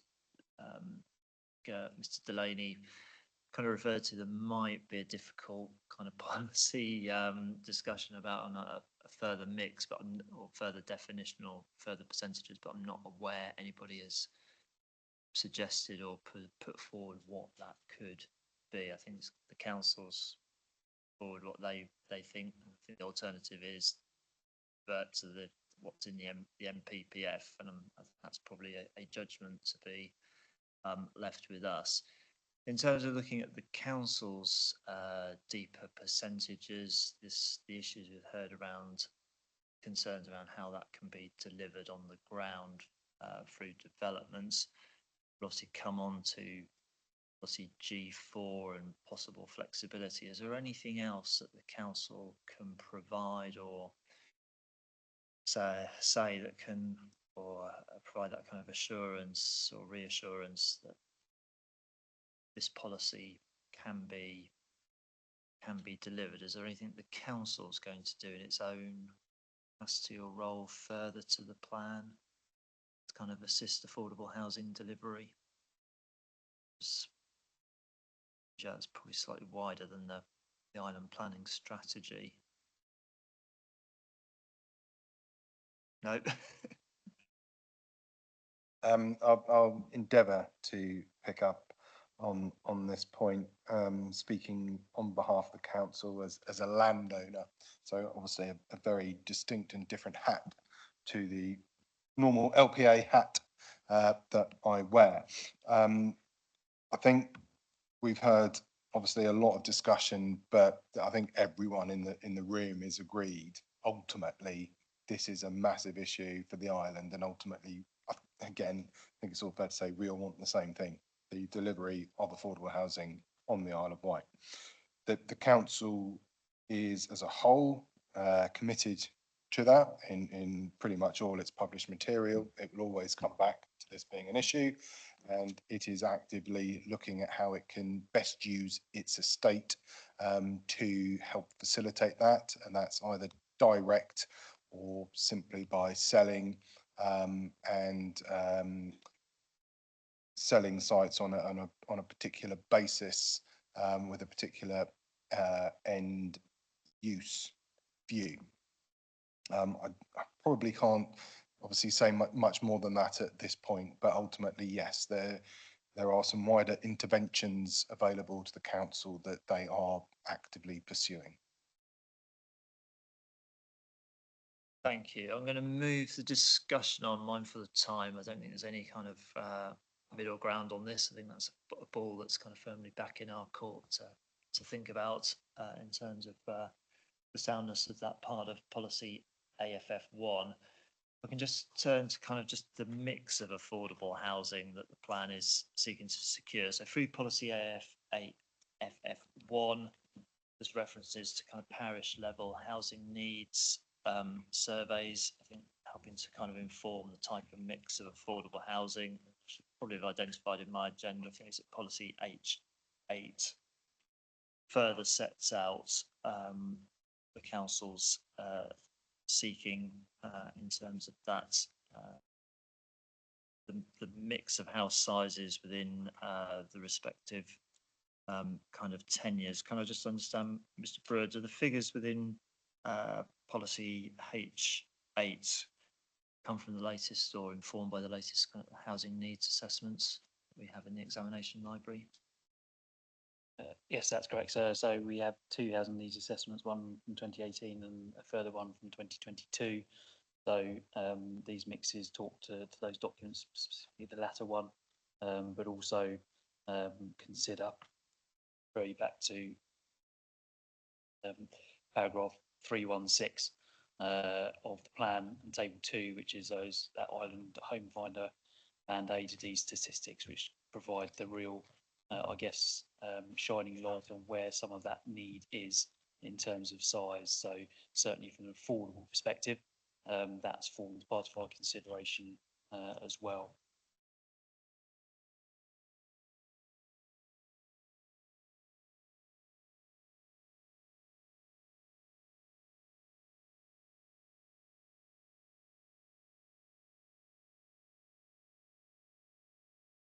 In terms of parish needs surveys, kind of helping to provide another sort of layer of evidence or information on the types of affordable housing, is that something that's reasonably well taken up on the island, or patchy, or how do you describe that? But I should have thought of a better way of describing that, but it might be more mixed in terms of parishes that want to go down that particular route. Presumably does the council, wider hat from a housing perspective, support parishes to do that work in terms of implementing that policy? Thank you, sir. So historically, there has been a large number of these kind of surveys done. Certainly, our encouragement to all kind of parishes who've approached us recently is to really consider doing this, because it can help get what you need in your parish, and you know, the most up to date and localised survey information, albeit it's got to be statistically dependable. I think plays an important part in helping to address again affordable housing need almost by location, because there isn't a one size fits all approach. Obviously, we've got the target mixes in H8, but we are consciously aware that those mixes may not be appropriate in certain locations, and it's just making sure that if they're not coming forward, then that's backed up by some real parish level evidence. And I think, as Mr. Delaney quite rightly pointed out earlier on some of the schemes that have recently come forward, you know, all of the take up of that affordable housing has been from people within the parish itself. So if there is that up-to-date level of parish housing needs survey, that can play an important part in helping to shape not just the positive response that development is providing, but also in some ways the acceptability of that development as well. Because if the scheme is effectively saying, in this particular location, there is a need for this 15 of that, and that is what we are delivering, again, that's quite a powerful message when we're thinking about trying to get applications through the process as well. So that's our kind of thinking behind that, and having that there. Obviously, there is flexibility written into both AFF1 and H8 on this particular topic, because again, we appreciate that it's not a definite. There will be areas where those surveys don't exist. There'll be areas where those surveys, for whatever reason, cannot be kind of brought forward for whatever reason. And so therefore we'll then fall back into H5, H8 and housing needs assessment. So again, we've tried to provide as much flexibility on that particular issue as we can. Thank you for that. In terms of, we are going to look at plan-wide viability tomorrow, but just coming back to this on specifically in relation to affordable housing, and just a couple of points on this. Obviously, we move on more now to policy H5, so moving away from policy AFF1. Pleased to hear. So it's policy H5, where we come to the kind of issue of 10 or more dwellings, 35% affordable housing that meets the definition in policy AFF1. The target mix being 80% affordable rent to 20% other products. And then we should just discuss various ways to kind of look at alternative mixes. And then to say that the affordable housing that is provided will be expected that it's affordable in perpetuity. And I know some people have raised concern about requiring that in perpetuity through this policy that's not necessarily on an exception side. In terms of policy H5, just there, all those various requirements. Mr. Griffiths, who I don't think is here in the room directly, but people may be aware of him, he's obviously put a statement in as part of this matter and brings to our attention that the viability study looked at a 70-30 mix of affordable housing, which in his view will shape or influence the viability more positively than the actual policy requirements. I've then heard from others around other aspects of viability in terms of other cost and values that go into that mix. I just wonder if there's a situation potentially compounding here, whether Mr. Griffiths is correct in what he says in terms of the viability study did look at a 70-30 mix, and that would have a material bearing on viability. Thank you, sir. So yes, it did look at 70-30. We also provided with a series of sensitivities around kind of different percentages, both in mix and also percentage thresholds as well. I think the other thing the viability appraisal built into it was that every one of these sites will be delivering first homes. And obviously at that time, that was a policy requirement. That's now not the case. So obviously that we've heard from the sector, actually the provision of first homes can have quite a negative impact on certainly on viability because of the impact on other products such as shared ownership, and that's obviously that has fallen away. So there are moving levers into that, and I'm sure we'll come on to that in a bit more detail tomorrow. But I think, yeah, that's the situation from the affordable housing perspective. Obviously, we've covered off some of that in response to our hearing statements at matter 9 and matter 7 as well. I think, you know, looking ahead, without wishing to kind of go too much and get into future scenarios, you know, if we are into that realm of main modifications and we've got other policy issues which have been discussed and will be discussed tomorrow, and wherever you kind of land on some of those, we'll have to incorporate all of those changes into kind of the supporting evidence for those main mods. So that would be an opportunity if we needed to refresh any of these aspects to do that. And obviously that includes viability, but also SA and HRA as well.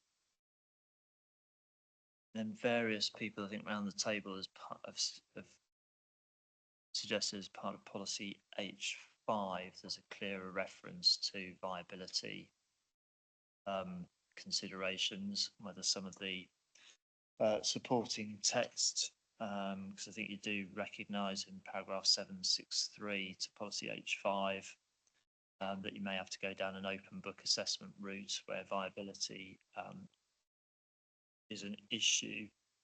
Does the council have a view on that as whether that's something necessary for soundness, mindful what's in policy G4? I think we'd probably refer to G4 and also the NPPF, where obviously the idea is that the plan on adoption, the policies within it are viable. So if we then got triggers in policies around viability, that's probably, we would suggest, not the right way to go. We've obviously referenced it in supporting text as it may be a scenario comes up. I think the starting point should be that the policies on adoption, applying with those, is viable. So we would suggest it's appropriate and how it is. We also have G4 that's that kind of backstop as well. So there's a couple of backstops without it being in the policy itself. I appreciate various people have made perhaps along those lines. Is there anything anybody wishes to pick up in relation to what the council has just said on general viability in relation to policy H5? Mr. Barrons? Yes, sir. I'd agree in terms of paragraph 58 of the MPPF. Clearly says, you know, the starting point is that a decision maker should be able to assume that the plan is viable. And I think that's where the difficulty comes in terms of some of the assumptions that have been made. I think we'll probably come into that tomorrow, but in terms of what the viability assessment is saying is that there are sites that, or there are scenarios where development isn't viable or quite marginally viable. So, which moves us to a situation where we are going to be negotiating. There's going to be more negotiations rather than no negotiation. So I think it's how that's reflected. It's either reflected in terms of ensuring that those policies and the policies in the plan are viable by removing or reducing some of those, as you've suggested, sir. Or you say, well, actually, we are going to negotiate and provide signals within the policy. I don't think paragraph 58 necessarily says that can't happen. It should be that it's reduced, but it's going to be that balance in terms of this plan, actually, whether you go with something that is clear signals that intention to negotiate, given the problems that have been raised in terms of viability and are clearly set out with, I believe set out within the viability assessments itself, given that but it's a 2022 assessment. So you've got those two options really. It's either amend policy requirements to ensure delivery, or you look at a negotiated position and a very clear position from within policy. So, it's good year, please. That's just my thoughts. There is stuff in G4 obviously, but other policies link to other policies in the plan. So wouldn't it be appropriate in the affordable housing policy to link to G4 just to make that clear? And yes, the plan needs to be adopted as viable, but there's so many things can change. We've already heard that build costs can go up 15% in 2 years, and we're talking about a 14-year, 15-year plan period potentially. So it's just ensuring you've got flexibility for the future, really.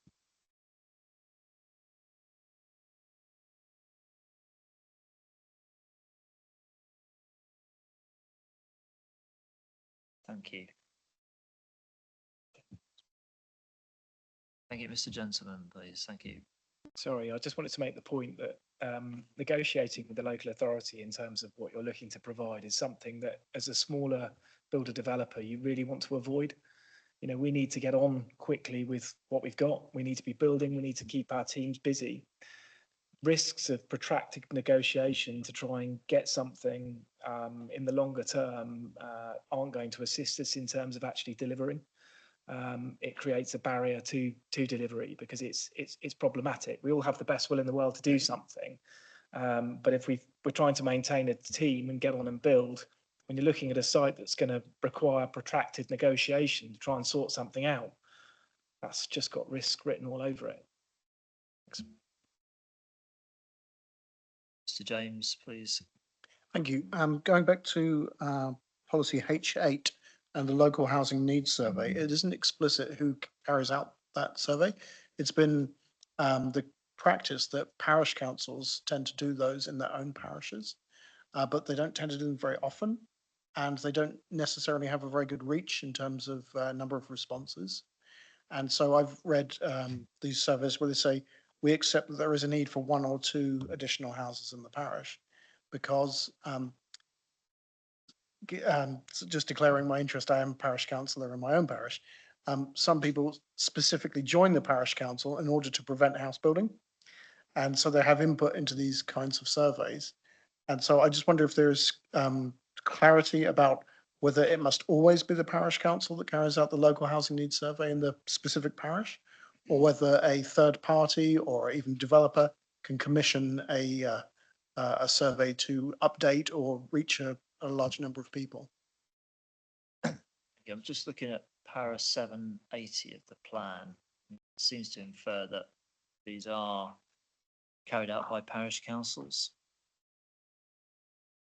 Has traditionally been the historic pattern, and Mr. Walter will come in on this as well. But I think Mr. James raised a very valid point around the statistical reliability of those housing needs surveys. So obviously that's one of the things was LPA we would look at when we're seeing a housing needs survey feeding an application. We'd look very carefully at that statistical level of response. And Mr. James is absolutely correct. You see some that have response rates of kind of 1 or 2%. I would probably then be thinking, is that actually reflective of the parish? And so again, that's part of the consideration. Thank you. Yes, the council again more widely is doing a lot of work with its community-led housing officer on bringing forward a range of material to help communities, or indeed anyone, I suppose, ultimately looking to take forward a parish level local housing needs survey, and to try and ensure that there is a consistency as far as is applicable and necessary across them, so we can use them on a consistent basis, because ultimately the point that we're trying to get to is to paint the fullest possible picture. And you know, anything that gets submitted to us could come with a health warning, or could come with a ringing endorsement. Ultimately, the LPA will need to give an appropriate level of scrutiny to whatever comes through. But again, you know, we talk a lot about what is said in policies, but also I think it's equally fair to look at what is not said in policy. So the policy isn't written to be as prescriptive as to say parish level housing needs surveys only undertaken by parish councils. I would argue it's entirely within the gift of anyone looking to do so to undertake that piece of work and provide it to the LPA, either in conjunction with an application or as a wider ongoing conversation.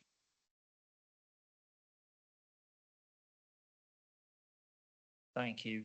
Before we take a break for mid-afternoon adjournment, just to pull together of some final strands on policy H5 and affordable housing more generally, just understanding its effectiveness in combination, excuse me, with policy H7 in terms of rural exception sites and what the plan is likely to do. So we're looking at paragraph 759 of the plan. I mean, in terms of the policy as it's currently positioned, is it, are we to read that paragraph as, I appreciate this is not necessarily fixed in stone, but policy is likely to yield another 69 affordable houses per annum in addition to what's already within pipeline? That's correct, sir, and that was from at the time of publication, the sites that were allocated. Obviously, there are a number of sites in here that already have permission, which also have an affordable housing, and just as a guide, there are, I think, nigh on 600 affordable homes with planning permission at the moment, from that kind of pool of permissions that I mentioned earlier on this morning. But yeah, you're right, effectively between the two, 69 from allocations, 55 from permissions, so around 120 a year. So. And in terms of policy H7 and rural exception sites, is there a track record of such sites coming forward? And I'm casting my mind right back to day 2 of this inquiry and the council's background paper, where you'd obviously looked at various sites that hadn't gone through as a proposed allocation, and then you'd made an assessment, and some of them would qualify council's perspective without prejudice to any future determination. In broad terms, against policy H7 and that's against policy H9. Has there been kind of rural exception sites coming forward on the island? Yes, we have had some. I guess probably the best example is a site out at Shalfleet, which I think was around 35, a bit more units like that, which came forward as a 100% affordable housing scheme. There have been some other ones as well, and I think that we need to read, I guess, H7 in conjunction with the spatial strategy as well. So obviously, you correctly referenced the conversations we had on day 2, and I think merging into day 3 as well in the morning around that site selection process and identifying some of those sites which in previous iterations of the plan had been allocated could still come forward under other policies of the plan. So I think again that the two work together. So the spatial strategy of this plan and H7 in terms of the opportunities for those sites to come forward. And then just very finally, I think I mentioned it a moment ago, but I just will return to it because it's in the in various representations. As part of policy H5, the affordable housing that is secured, council is seeking that, or says it will expect that it is affordable in perpetuity. Is that reasonable and justified in terms of that particular requirement of the policy? We believe it is. It's something we seek, and I think, as was touched on earlier from Mr. Scott, we have RPs who are disposing of homes that are currently affordable, then making sure that the affordable homes, again, making sure what is delivered through this plan remains affordable is extremely important, because if we're delivering, let's say, 400 and then we lose 200 of them, we're kind of almost having to repeat the whole process. And again, that's the thinking behind that. On that, is that on this perpetuity point, Mr. Delaney? Yes, it is. I will not profess to be the expert in that area. I can speak from recent experience with Sovereign, with their legal team, who rejected the words in perpetuity and said it was not legally applicable for them. They couldn't operate under that. So that was removed from the agreement. So from our experience, I will not profess to be the, as I say, the expert on it, but from what we've seen, that's been firmly rejected. Mr. James. Thank you, sir. In terms of regeneration and the fact that buildings only have a certain lifespan, it seems to me that an affordable housing or social housing provider should be able to dispose of an asset in order to reinvest that money in new and current affordable housing or social housing, because otherwise you'd have a situation where a house could effectively never be regenerated or demolished or whatever. So perpetuity seems like a very, very long time, and maybe there should be a time limit on that. Thank you. I mean, from the council's perspective, is this, I think you said, Mr. Brewer, it's obviously to retain stock. So presumably this would preclude staircasing or anybody like Mr. Laney, I'm not the expert on this one, so I might need to just take that away and come back with a comment on that one. But I think I will just draw attention to the word in the policy, which is expect and must. So again, the situations that Mr. Laney set out there.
Okay, it's just gone 5 to 4, so I'm going to resume for the final part of today's hearing session.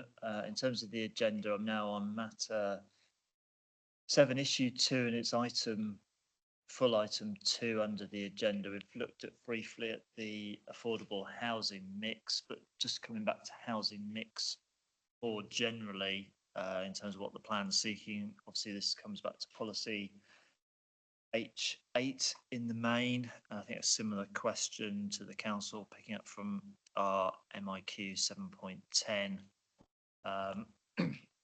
whether the policy will be effective in helping to kind of balance the housing market through a mix of private or market properties that reflects what's set out in the local housing needs assessment evidence, which seems to point predominantly to sort of 3-4 bed plus properties as being the greatest need in the market sector. Thank you, sir. Yes, our response to 710 kind of sets out in brief, and the mix in H8 flows through, as I said earlier, from the housing needs assessment, certainly in relation to private housing, as we set out in 7.10. There was an adjustment around that kind of 5% more in terms of 4 more bedrooms, reflecting that kind of demand for family housing. And I think also it's worth just referencing the policy wording as well. Again, development proposals should aim to deliver the percentage splits. We recognise that flexibility may be required, and there may be situations where a site comes forward and actually there is an acute need for example, 50% 1-bed private units because of the local market, and we wouldn't want to preclude that from happening. So again, we tried to be as flexible as we can do in the policy wording, but whilst providing a clear steer as to where we think the evidence suggests those mixes are. So from the council, from the council's kind of perspective in interpreting the plan, I mean, this is that to be sort of interpreted, Mr. Brewer's kind of policy H8 provides a guide, but it's not necessarily a prescription that you must slavishly provide that very precise that precise mix. I think you're right. The second part is not a prescription. Obviously, we want to try and steer the mix to where we think the evidence shows, and that's what we tried to do. But we are wholly acknowledge that if we're too prescriptive, again, we've heard a lot about flexibility and the commerciality of development and how that needs to respond to the market. So we believe we've struck the right balance in H8. Thank you. And then, before I move on to another part of H8, Mr. Delaney. Yeah, I'd just like to come in on one point around that and sort of the need for the flexibility. Just again, from the experience we've had with the Acorn Farm site, where initially we had planned to deliver 72 1-bed flats as the Section 106 affordable housing. That was after input from a variety of stakeholders, and ultimately what we found was there was no interest in taking those 1-bed units forward. And whilst I'd absolutely agree that I think the housing needs survey and even the housing register point to that being theoretically the highest level of demand, conversations with the RPs, it's also not what they want to take. So, you know, the focus for them is very much in the 2 and 3 bed space, and there is much greater reluctance to take on 1-bed units. So I don't know how we get to sort of deal with that within the plan, but the reality on the ground is the desire from the funders of the social affordable rented units is not to take 1-bed units.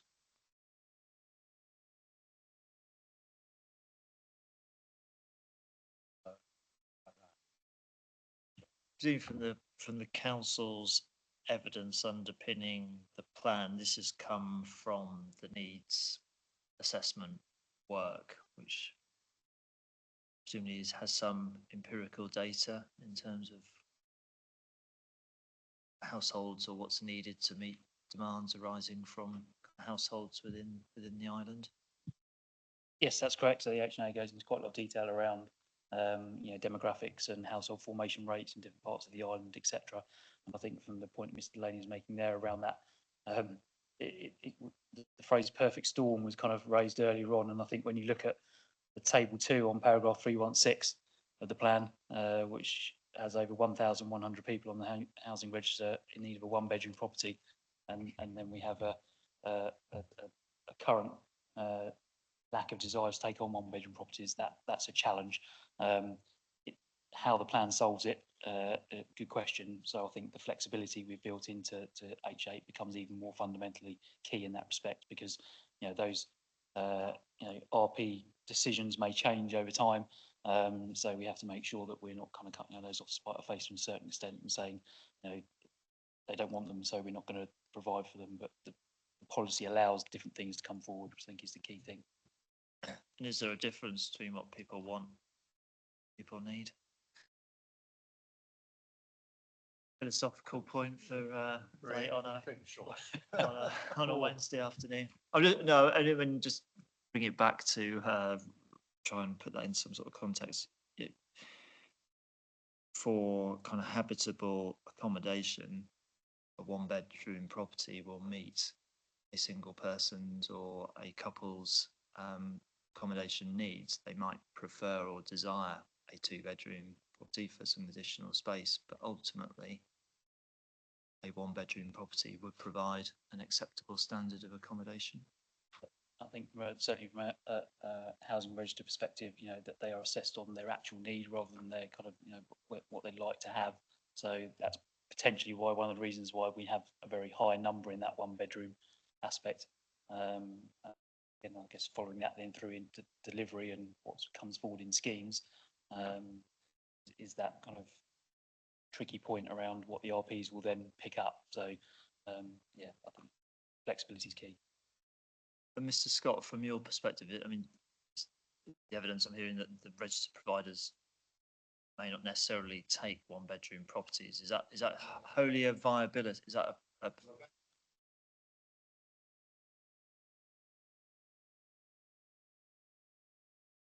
We did 10 units at Ash Lane for them, 1-bedroom units, and they were quite happy with that. And some people are starting to purchase those units part of the tenure. But their problem is really behavioural stuff. So if you've got 8 flats in a block and you've got 8 young guys, that causes issues about management, behaviour, security, and that's what they're running away from. And that is a bit of a problem. And I understand, for instance, in one housing association, they have what was a mixed sheltered housing scheme for affordable. It's quite old. And what's happened now, because of the amount of people on the housing list, it's now occupied by single men over 70. And again, they're having issues around that. So I think that's the sort of the management issues. But obviously, if you're looking at the private rental market, which is the other part of the coin, is that there are quite a lot of people building and converting accommodation town centres into 1-bedroom properties for key workers in the private market, and that is working because that's just a different. They're on a 5-year lease, rather than people of last resort situation. So it can work, but at a smaller scale, I think. Jumping on the back of that very quickly, my concern comes with exactly the point you've raised. If you're specifying 40% to be 1-bedroom, for the social and the financial issues, they don't want that mix. Mr. Pink? I think most of my things have been covered already. But I suppose just touching on the sort of open market side and the mix we see there. Again, the aspiration to have a 1-bed brand new property is low. Certainly first-time buyers aren't the age they used to be. They're a lot older now. They are looking at having a family, and they want to buy that little bit extra, really. And I think that entry, so 2-bed level, and it's often conversations we have with the LPA when you are looking at that sort of mix of property. That flexibility is so key, because you may say 5. If we were building 100 open market housing there, and it was said we need 5 1-bed flats as such, it'd be very hard to sell that on the open market, really.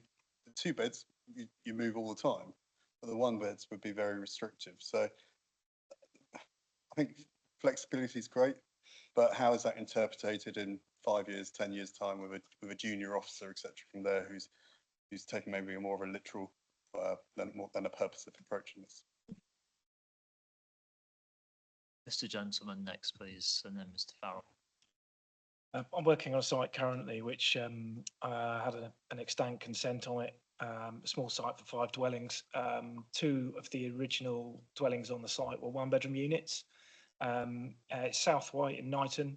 There is no market for open market 1-bedroom units, particularly South Wight in the area that I'm in, which typically is a high retiree customer base. That particular marketplace is generally a couple. They're downsizing from something larger. A 1-bedroom unit is too small. In fact, a 2-bedroom unit is generally too small. And it's also interesting to bear in mind our demographic, that a 2-bedroom unit, you know, if you consider that with that aging demographic may need care assistance. And if you've got a couple at home, you know, a hobby room or something else. And I do think the prescriptive kind of demands of what is need-based here is often very different from what the market actually wants to take up. And it's interesting really, isn't it? Because we're kind of slightly ignoring, or we're not accommodating the wider need that we know exists, yet we want to be prescriptive about how that then runs, if that makes sense. And you know, one doesn't necessarily go hand in glove with the other. Thank you. Mr. Farrell. I'd reiterate that they're saying across the road. The truth of the matter is, from the RPs, they're not going to take on 1 bed. That's category. All the conversations that we have, not just island-based, but that is across the board. I'd go one further, and the point that I really want to make was actually the banks won't lend open market on 1 beds. That is a thing. It's not something that, you know, if the market's there, then the developers will build it. The developers, the mainstream developers that I work for, don't want 1 beds because we can't sell them, because we can't. There isn't anyone to actually lend to those people that are going to move into it. Thank you. Thank you. I'll come back to the council. I'm obviously looking at the policy. It says, I mean, this applies to schemes of 10 or more, so it's we're looking at major developments, should aim to deliver. So is that the kind of the flexibility that the council would kind of direct us to? It seems to me the alternative is, from people around the table, not to have a potentially not to have a policy, not to have the kind of prescription, or not prescription, but not to have a kind of a guide on housing mix, and the market will find a way through in terms of what people need, what people want. Thank you, sir. I think, yeah, you're right in terms of that flexibility. You know, the policy isn't prescriptive. It does provide flexibility. It's a guide. I think the danger of having no suggested mix at all is that then you may see one particular type, a predominance of one particular type. And whilst I accept the commentary around 1 bedrooms, that's not to say 1 bedrooms are not needed, or there's never going to be a demand for 1 bedrooms. There may be in certain situations a need for that. You know, there's still 1 bedroom properties being built, not just on the island, but across the country as well. I don't think we've seen the death of the 1 bedroom property. So I think to have no mix, I think, isn't the right approach. But I think what we've tried to do is pitch it that there is a suggested mix that's based on the evidence that we've got. But we totally accept that there may be market conditions or particular locational needs, I think, as Mr. Gentleman quite rightly pointed out, that direct the mix in a different direction, and we'd be wholly open to accepting that, and that policy allows that to happen.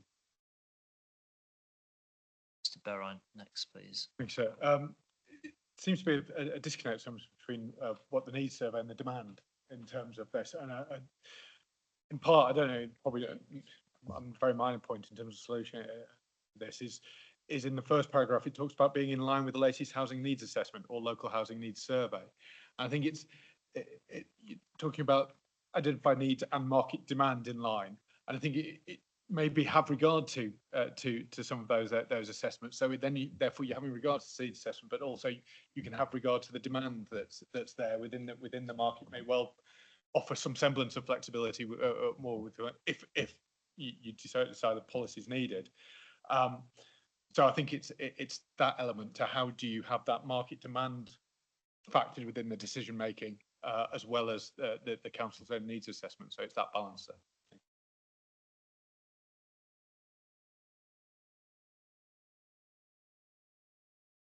I think we would make sort of like quite a lot of emphasis on the fact that you've been given, obviously by the various representatives, examples of instances where they think that they would struggle to achieve the percentages in the table, but none of those actually would fall outside of that flexibility that's already written into the policy, because what it says is this is the aim, achieve this, or provide evidence to justify a different approach. Well, if obviously all those examples could be substantiated by evidence, then that would be entirely consistent with the policy. There would be within the policy the mechanism is already there to allow that to be reflected. So I think we don't really see that this is a problem with the policy. How it's applied, in a sense, is a separate question, but we think it will be applied in the light of whatever substantive evidence comes forward. And I think we do also, and it was a point that Mr. Brewer made, the attitudes of whether it's registered providers and or financial institutions and or developers does change over time. We saw that in a particular acute form during the COVID pandemic, when there were very significant changes to the amounts of affordable housing delivery compared to market delivery, because the market is reactive to what's going on in that wider space.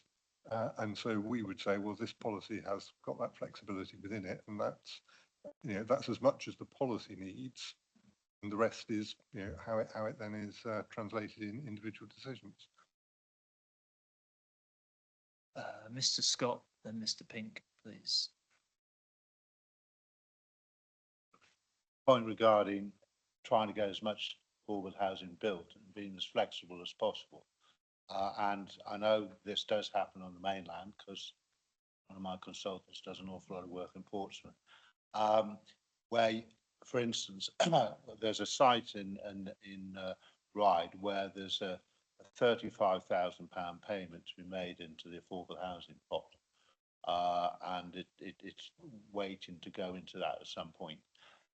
There is a site that's owned by Ryde Town Council that there's surplus their requirements, and they could actually build or potentially build and work with Vectus with an input. They're short of that in the high street to provide 2 one-bedroom properties on a small scale. Now, the point I'm making is if you've got flexibility where you can work around 2 sites, that's an easy win, because the person that, rather than putting in that pot and we don't know where that money goes, who were instigated putting that together, here's an open basis of one development subsidising affordable housing and bringing 2 affordable housing properties forward that probably wouldn't do that. And I was just suggesting that if that proposal was coming forward, would that be potentially something that could be put in a policy?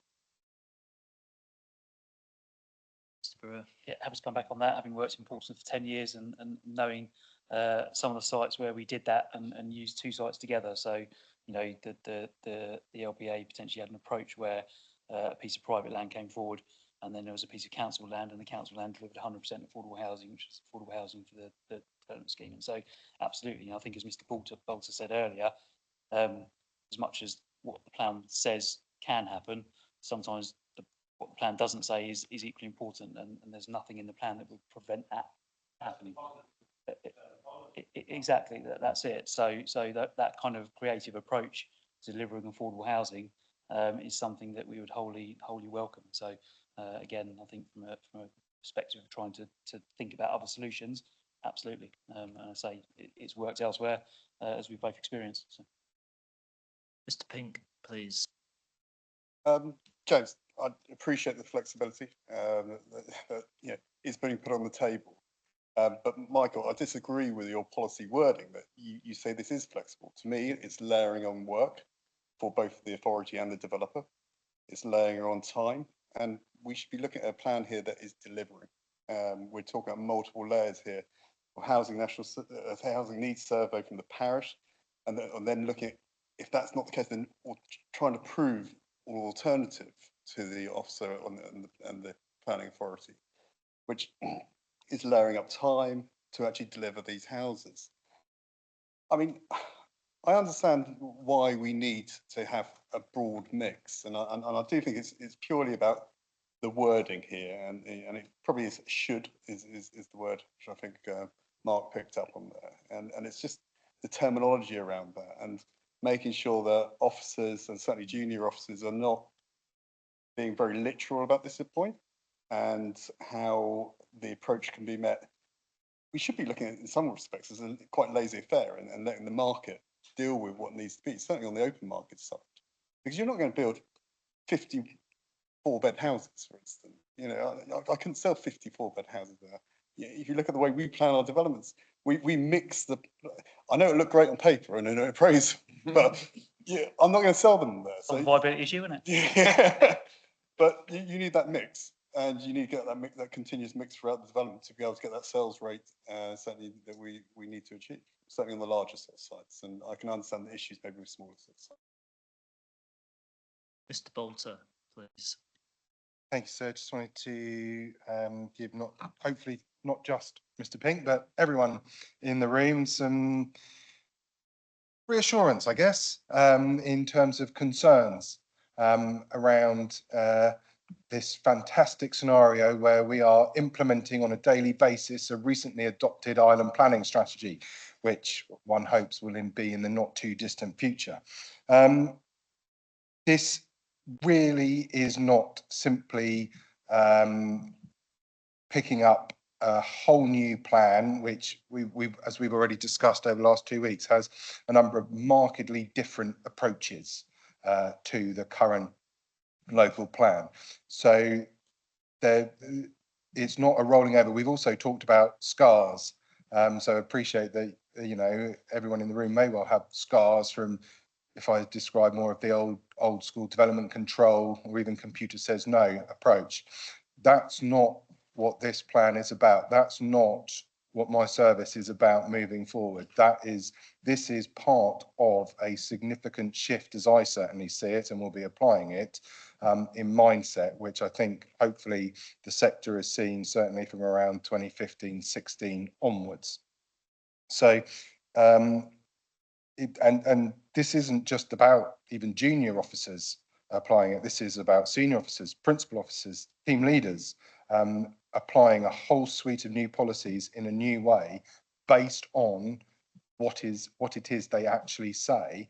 And as you will have seen, significant numbers of our development management staff have been watching all of these proceedings. They are aware of the conversations, they are aware of the issues, and actually one of the biggest pieces of work that I hope to be having in the next 6 months is ensuring that the staff are properly briefed, trained and given all the tools to implement the policies in the way that we've discussed them today, and ultimately in the way that hopefully will be adopted. So I do hope that that gives some reassurance.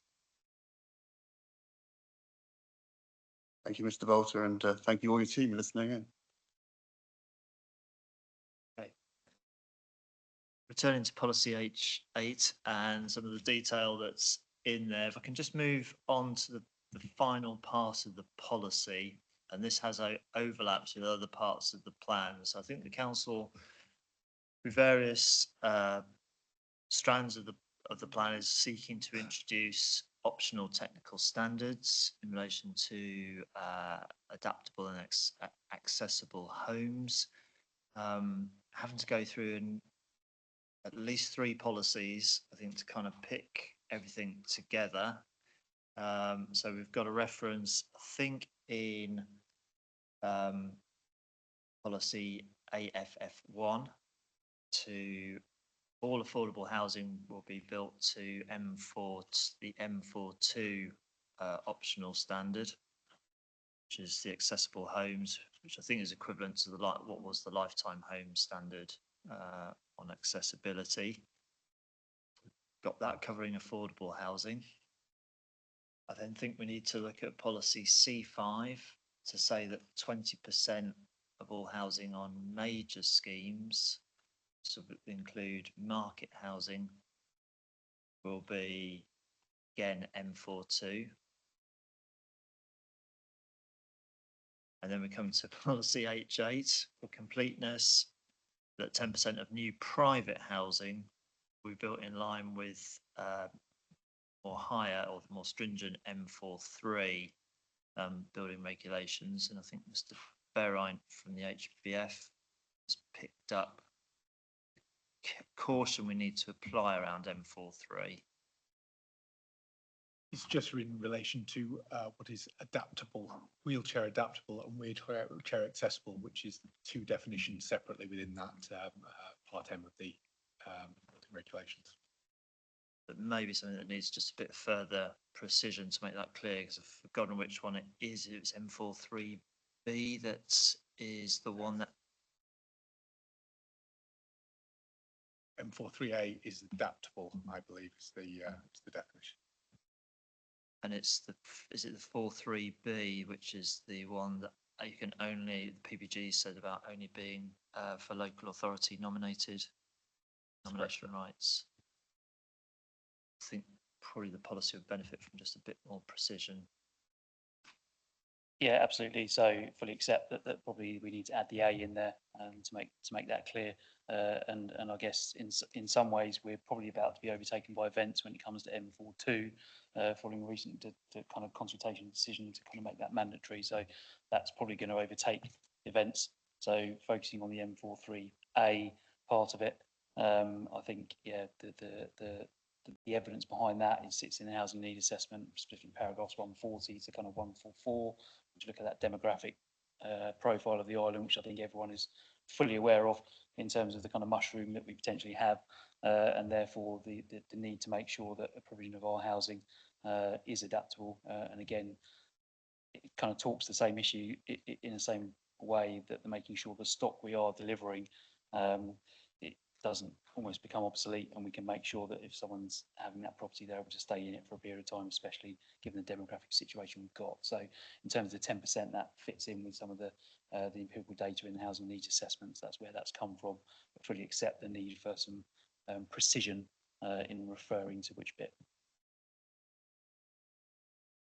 Thank you. We'll come on to viability tomorrow. Thank you. We look at the kind of cumulative impact of costs of all policies. So I think Mr. James next, and I think, is it Mr. Pink again? Is that a late? Thank you, sir. Mr. James. At the end of H8, the bit we were just referring to about 10% of new private housing, shouldn't I say at least 10% on a given site? Otherwise, somebody could say, well, all of the required housing has been built, therefore I don't need to provide any. It doesn't distinguish between 10% in the local authority area or 10% on an individual site. And also, I think there should be provision to do more than 10% if the developer wants to, because it says 10%, it doesn't say at least or. James should be a lawyer.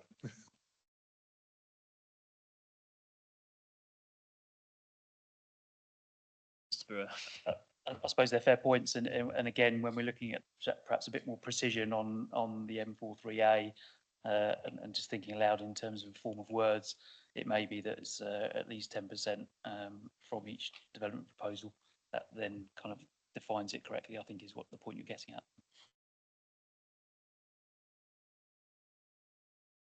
Just to follow through on that, so this is for all residential proposals, it's not just for majors. It's written as such that it's for all, so yep.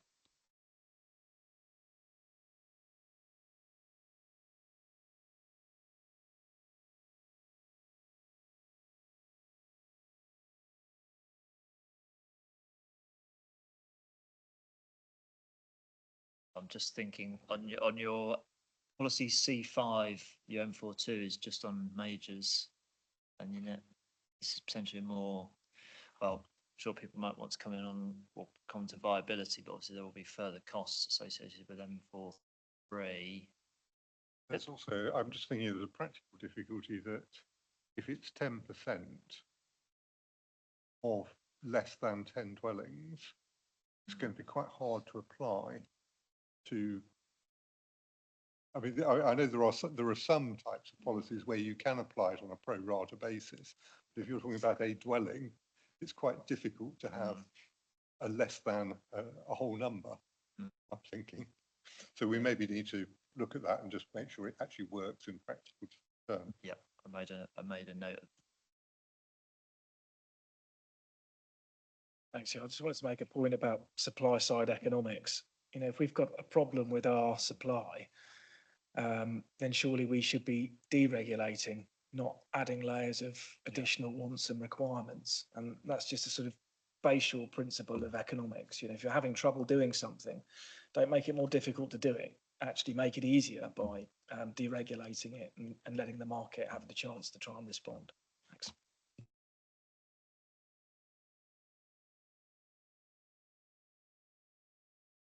You get out, I mean, saying the number of older people with dementia is expected to increase by 40% over the plan period. And a 39% increase in the same period for people who have mobility problems. I mean, that's a big thing to look at. And I'm just obviously take the point of adaptability and conversion, and looking at a site under 10, as Justin saying, it's just putting another layer of it's just like affordable housing. It's just like another cost. Thank you. Anything further on housing mix, Mr. Brewer? We've got a bit of homework to do on that one, so we'll take that away. So we'll touch on viability of that tomorrow, but obviously that has been a portion attributed to that, and meeting that, we'll come on to that tomorrow morning. I'm going to move on to, I think it's item 3 on the agenda. Older persons, meeting the accommodation needs of the ageing population. We were just asking really through our MIQ 711 around whether the plan will be effective in meeting the needs of older persons. I think we've heard a fair bit of evidence over the last sort of 2 weeks about the demographics of the island. See, the NPPF talks about meeting the needs of all various housing needs within the community, and planning practice guidance then picks this up. And I think it's one of the rare occasions it talks about a critical kind of housing need in relation to an ageing population. So we're just wondering from the council's perspective, I think there's nobody here specifically from that sector, but obviously they've made representations on the plan. Yeah, really as a follow-up to our MIQ 711, whether the plan will be effective in meeting the needs of that sector. From experience, occasionally some plans will allocate a specific site for either C3 or a C2 use to meet that demographic need. I don't think that's a route council's gone down, but what policies will help support this sector, please? Thank you, sir. And within the housing allocations, there isn't a specific allocation for a C2, C3, and we could spend all afternoon talking about what's C2 and what's C3 when it comes to older persons housing, but we won't. But I think from our plan perspective, again, we've talked a lot about flexibility today, and I think market demand as well. So there are obviously 2 big factors in terms of that ability for a site to come forward for that. I think that we do have the health hub at St Mary's, so policy C4 identifies obviously land at the hospital, and representations from the NHS align with that, and obviously one of the options of that potential allocation is some form of extra care provision, and that may be quite a kind of step down facility from the hospital. So again, there is that potential to deliver that through partnership with the NHS, and obviously you've mentioned C5 and C6 as well. So we've got a supportive policy framework for that type of development to come forward. Again, prescription we're hearing a lot is quite challenging. Certainly comes down to types of development. So I think from our perspective as plan makers, given the representations we've got and the allocation at C4, we're comfortable that the framework is positive enough to allow that type of housing to be delivered. I think Mr. Scott mentioned a moment ago, McCarthy and Stone, other providers are available. But I mean, just historically, I mean, has the island attracted that type of development? Has there been schemes other than? Right. No, I did hear you. I was just trying to throw out.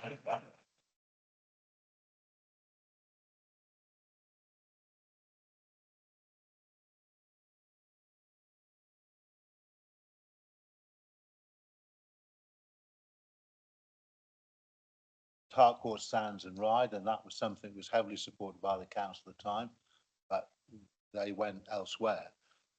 But I think obviously places like McCarthy and Stone are now looking at changing their model, and I think the plan needs to be circulated around that, because building 7 and 8 story blocks of flats in the middle of Lymington or London, you've got a problem with Grenville and all that that's come from that. So they are now changing their model to creating bungalow land, or what we now call single level living, single story living. I think there's change in that, and I think you're going to see quite a lot of that coming forward, because the increases here is 29% the population and plan period is going to be aged over 65, and the greatest demand is over 85, 4,209. I mean, it's as bad as the affordable housing, you know, but that's, and if you start turning the figures, you know, in West Wight, for instance, 75% of the ownership is in private ownership, and a lot of those people want to downsize. So you don't have the affordability thing, you have the thing that they can afford it. So I'm just saying that it really does need some serious consideration in the plan. Mr. Brewer and then Mr. Bolton, and then I'll come back to Mr. Long. I quickly say there have, as Mr. Scott quite rightly pointed out, there have been schemes on the island through McCarthy and Stone. Obviously, the council as well has had a couple of extra care schemes. So part of the explosion of housing in Freshwater was the 75 scheme, and then we've had one in Ryde as well. So there are schemes coming forward. Obviously, they are fewer and far between, I think, because some of the issues that Mr. Scott quite rightly pointed out. But I think, again, from a policy being as positive as it can be, given the demographic situation we've got, but the challenges that type of accommodation brings with it. Thank you. So just to follow up to that, so for Mr. Brewer, it's kind of for the sector, if they're providing specialist accommodation, we won't go down the route of what's C2, C3. I'm not going to reopen rectory homes, but effectively, in addition to the policies that have been identified through the community policies, that sector is going to compete with others on the market through windfall or other opportunities. And in terms of other specific requirements, I mean, subject to where they sit in the use class order, there's no exemption in terms of affordable housing provision. So appreciate it'll be case specific, but where they do, or where they are C3, would there be an expectation for some form of affordable provision? Yeah, I think it's one of the points picked up in some of the representations, I think, from Churchill Living. So, whilst we're touching it probably tomorrow, it's worth raising now in our Matter 9 hearing statement or response to 9.17. We have just made sure, provide some clarity that obviously if it's a C2 use, we wouldn't expect affordable housing, and if it's C3, that would be very much case by case, because there are a number of different types of operator in that market doing different things. So it's you can't really have a one size fits all approach to that. So that's how we've covered that one. Mr. Bolter, did you want to come in on that as well? So I was going to mention the sites that James has mentioned, but just to give a little bit of further context to that, both of those schemes I think sort of came through and reflected the council's wider extra care housing strategy, the independent island living. So there is work across the organisation to look to support and bring those kind of sites forward. Mr. Long, you said earlier that you were greying and widening. Few more today.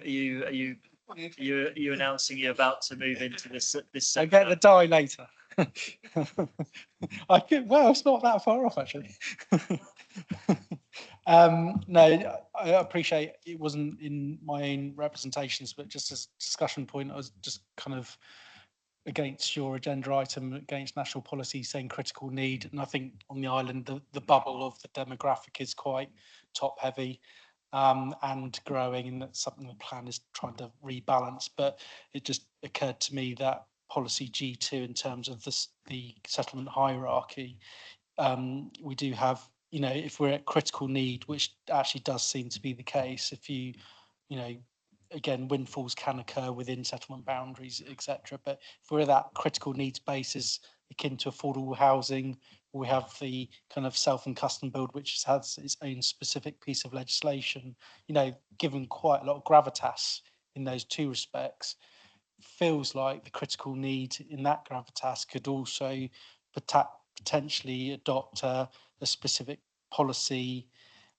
to encourage, you know, if the local housing needs from parish councils or similar in the likes of the rural service centres, secondary settlements or outside the settlement boundaries where you have the sustainable rural settlements where there could be a need for where actually older people want to live, you know, is that a conduit to have another H policy in there for this kind of critical needs basis under the windfall style policies mix between H4, H7, H10 and H9, you've got kind of a cluster of policies talking about specific need. Maybe that feels quite a nice fit to slot into there. I think, as you said, it's not related to something you made a representation on the plan. Yeah. Mr. Brewer, in any event. Yeah, and I suppose in some ways, Mr. Long's probably thinking potentially around policy C6, which is annex accommodation, whether that potentially could have a wider remit. Without putting words into your mouth, but thinking around the scale of where you're potentially going. Obviously, we do have C6 in there, so that might be an area of consideration. But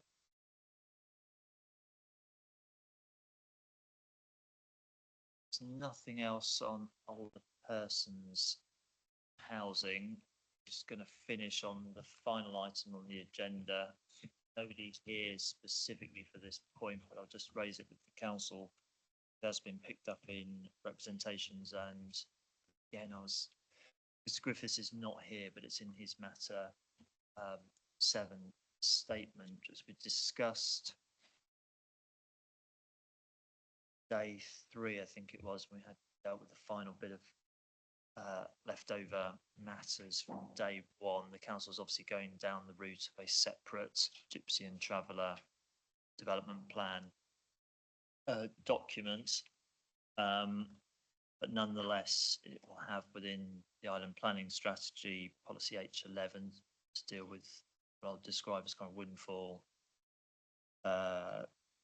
scenarios.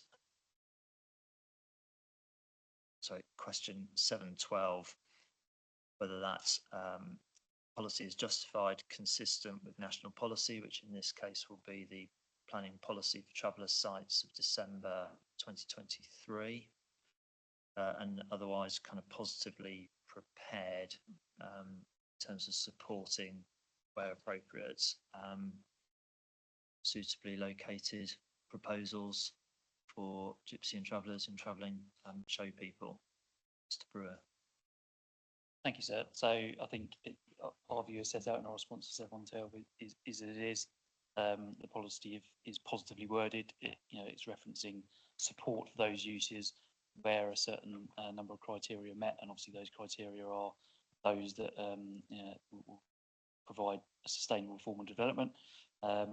So which is requirement for this type of land use as other land uses as well. So from our perspective, we're comfortable that that policy approach provides a positive framework for any such applications to come forward, obviously reflecting on the fact that we haven't had any. And obviously we touched last week on the kind of needs and the future document on this regard, and the need to kind of revisit some of that needs assessment work based on the kind of new definition of gypsy traveller and travelling show people, which is obviously a slightly restricted definition than previously wider definition when that work was undertaken. So we're comfortable that the approach is positive and will be effective should any applications come forward, notwithstanding the fact that the LDS, which we'll aim to get across to you, if not we'll close of play today, then tomorrow, as well as going on to the government, identifies that we'll be doing a separate document to consider this in more detail. Thank you. And in terms of the policy itself, I just note at criterion G, limited to those that meet the definition. So there's some flexibility if the definition, it clearly has twice now in the last 18 months changed. So obviously the policy can flex to respond to that.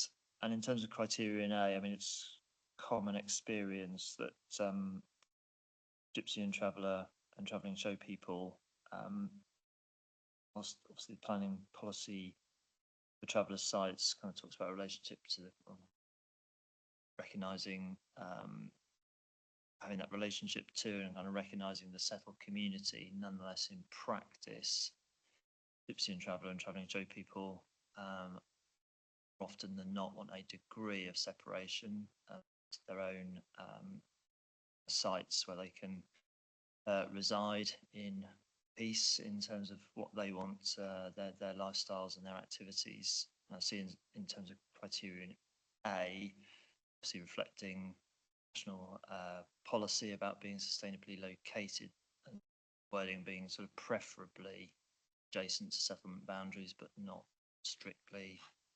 There is some flexibility there if a suitable site is reasonably well related, that could be positively looked at. I think you're right in terms of that. Again, traditionally, those locations are slightly separate from the settled community, albeit one tolerated site we have on the island is kind of within the settlement boundary. So again, from an island perspective, perhaps we're slightly different. Certainly when we talked about Scars previously, having worked up in St Albans for a number of years, where the gypsy capital of the country, location is really site specific and also family specific as well. It often will depend on the size of the family, what other families are potentially located in that area as well, and whether they wish to be close to those or not. So it is obviously quite a sensitive subject in terms of that. So we're confident the policy is worded adequately to meet any needs or applications that would come forward ahead of the DPD. Mr. James, I wasn't aware you'd made representations on policy H11, but I think so. I had not. It just occurred to me that the reference in H11G is quite vague. It just says in the definition in national policy. I was just going to suggest that the policy from the current Annex 1 of the relevant document is just copied into the glossary of the island planning strategy for reference. Otherwise, who knows what that means. thank you. I think that was the point I was referring to a moment ago. I mean, maybe aware, Mr. James, I mean, the definition has changed twice now in quick succession. And I think the view here is that this policy would allow for that flexibility. Can't think of the scenario at the moment whether the definition is going to further change in any short term. Who knows? But it has. And I think rather than tying a plan down to a specific definition at the moment of time, it could become outdated. I think the way it's presented here, yes, it will require some cross-reference to national policy, but at least allows for that kind of flexibility depending. So that would be our intention, and that would be our wish, that it is left unspecific in order precisely to cater to the fact that national policy will define that, and national policy may change over time. I've got nothing further on Gypsy Traveller Policy H11, so Mr Bolter. Thanks, sir. Just to make the point on wording on criterion A, and as we'll know, not all settlements on the island actually have settlement boundaries or are proposed to have settlement boundaries. So the reason that the wording is that they could be immediately adjacent, they're preferably within or immediately adjacent settlement boundaries, but there may be instances where there are settlements that don't have settlement boundaries but would nonetheless still be or could be considered sustainable. Okay, I've got nothing further in relation to Gypsy and Travellers, so I'm going to draw this afternoon's session to a close. Thank you everybody for your contributions on that. Plenty to go away and reflect on. Now we're back in this room, I think tomorrow morning for a slightly earlier start time for 9:30, where we're going to be looking at community policies, transport, infrastructure, viability. For, I think, Mr Brewer, we're then going to potentially go to another venue. We had unfinished business from environment session yesterday that we obviously would like to conclude this week if at all possible. So no, through the programme officer, I think moves are afoot to find an alternative room. I don't know if it's been finalised yet or. It has, yes, so you're right, here tomorrow morning and then tomorrow's afternoon session at 2 o'clock will be in the Coroner's Court at Seaclose. So that's the council offices up at Seaclose in the Coroner's Court there. So we have that room 2 o'clock with an better to finish time, so we can spend as long, as little as we like finishing off the environment policies tomorrow afternoon. So that all that information is just about to go up on the website. So we're just with the web team uploading the updated programme and the details of that venue change. So that's all be up hopefully in the next half hour or so. Thank you for that. Okay, thank you everybody. I'll draw today to a close. Thank you.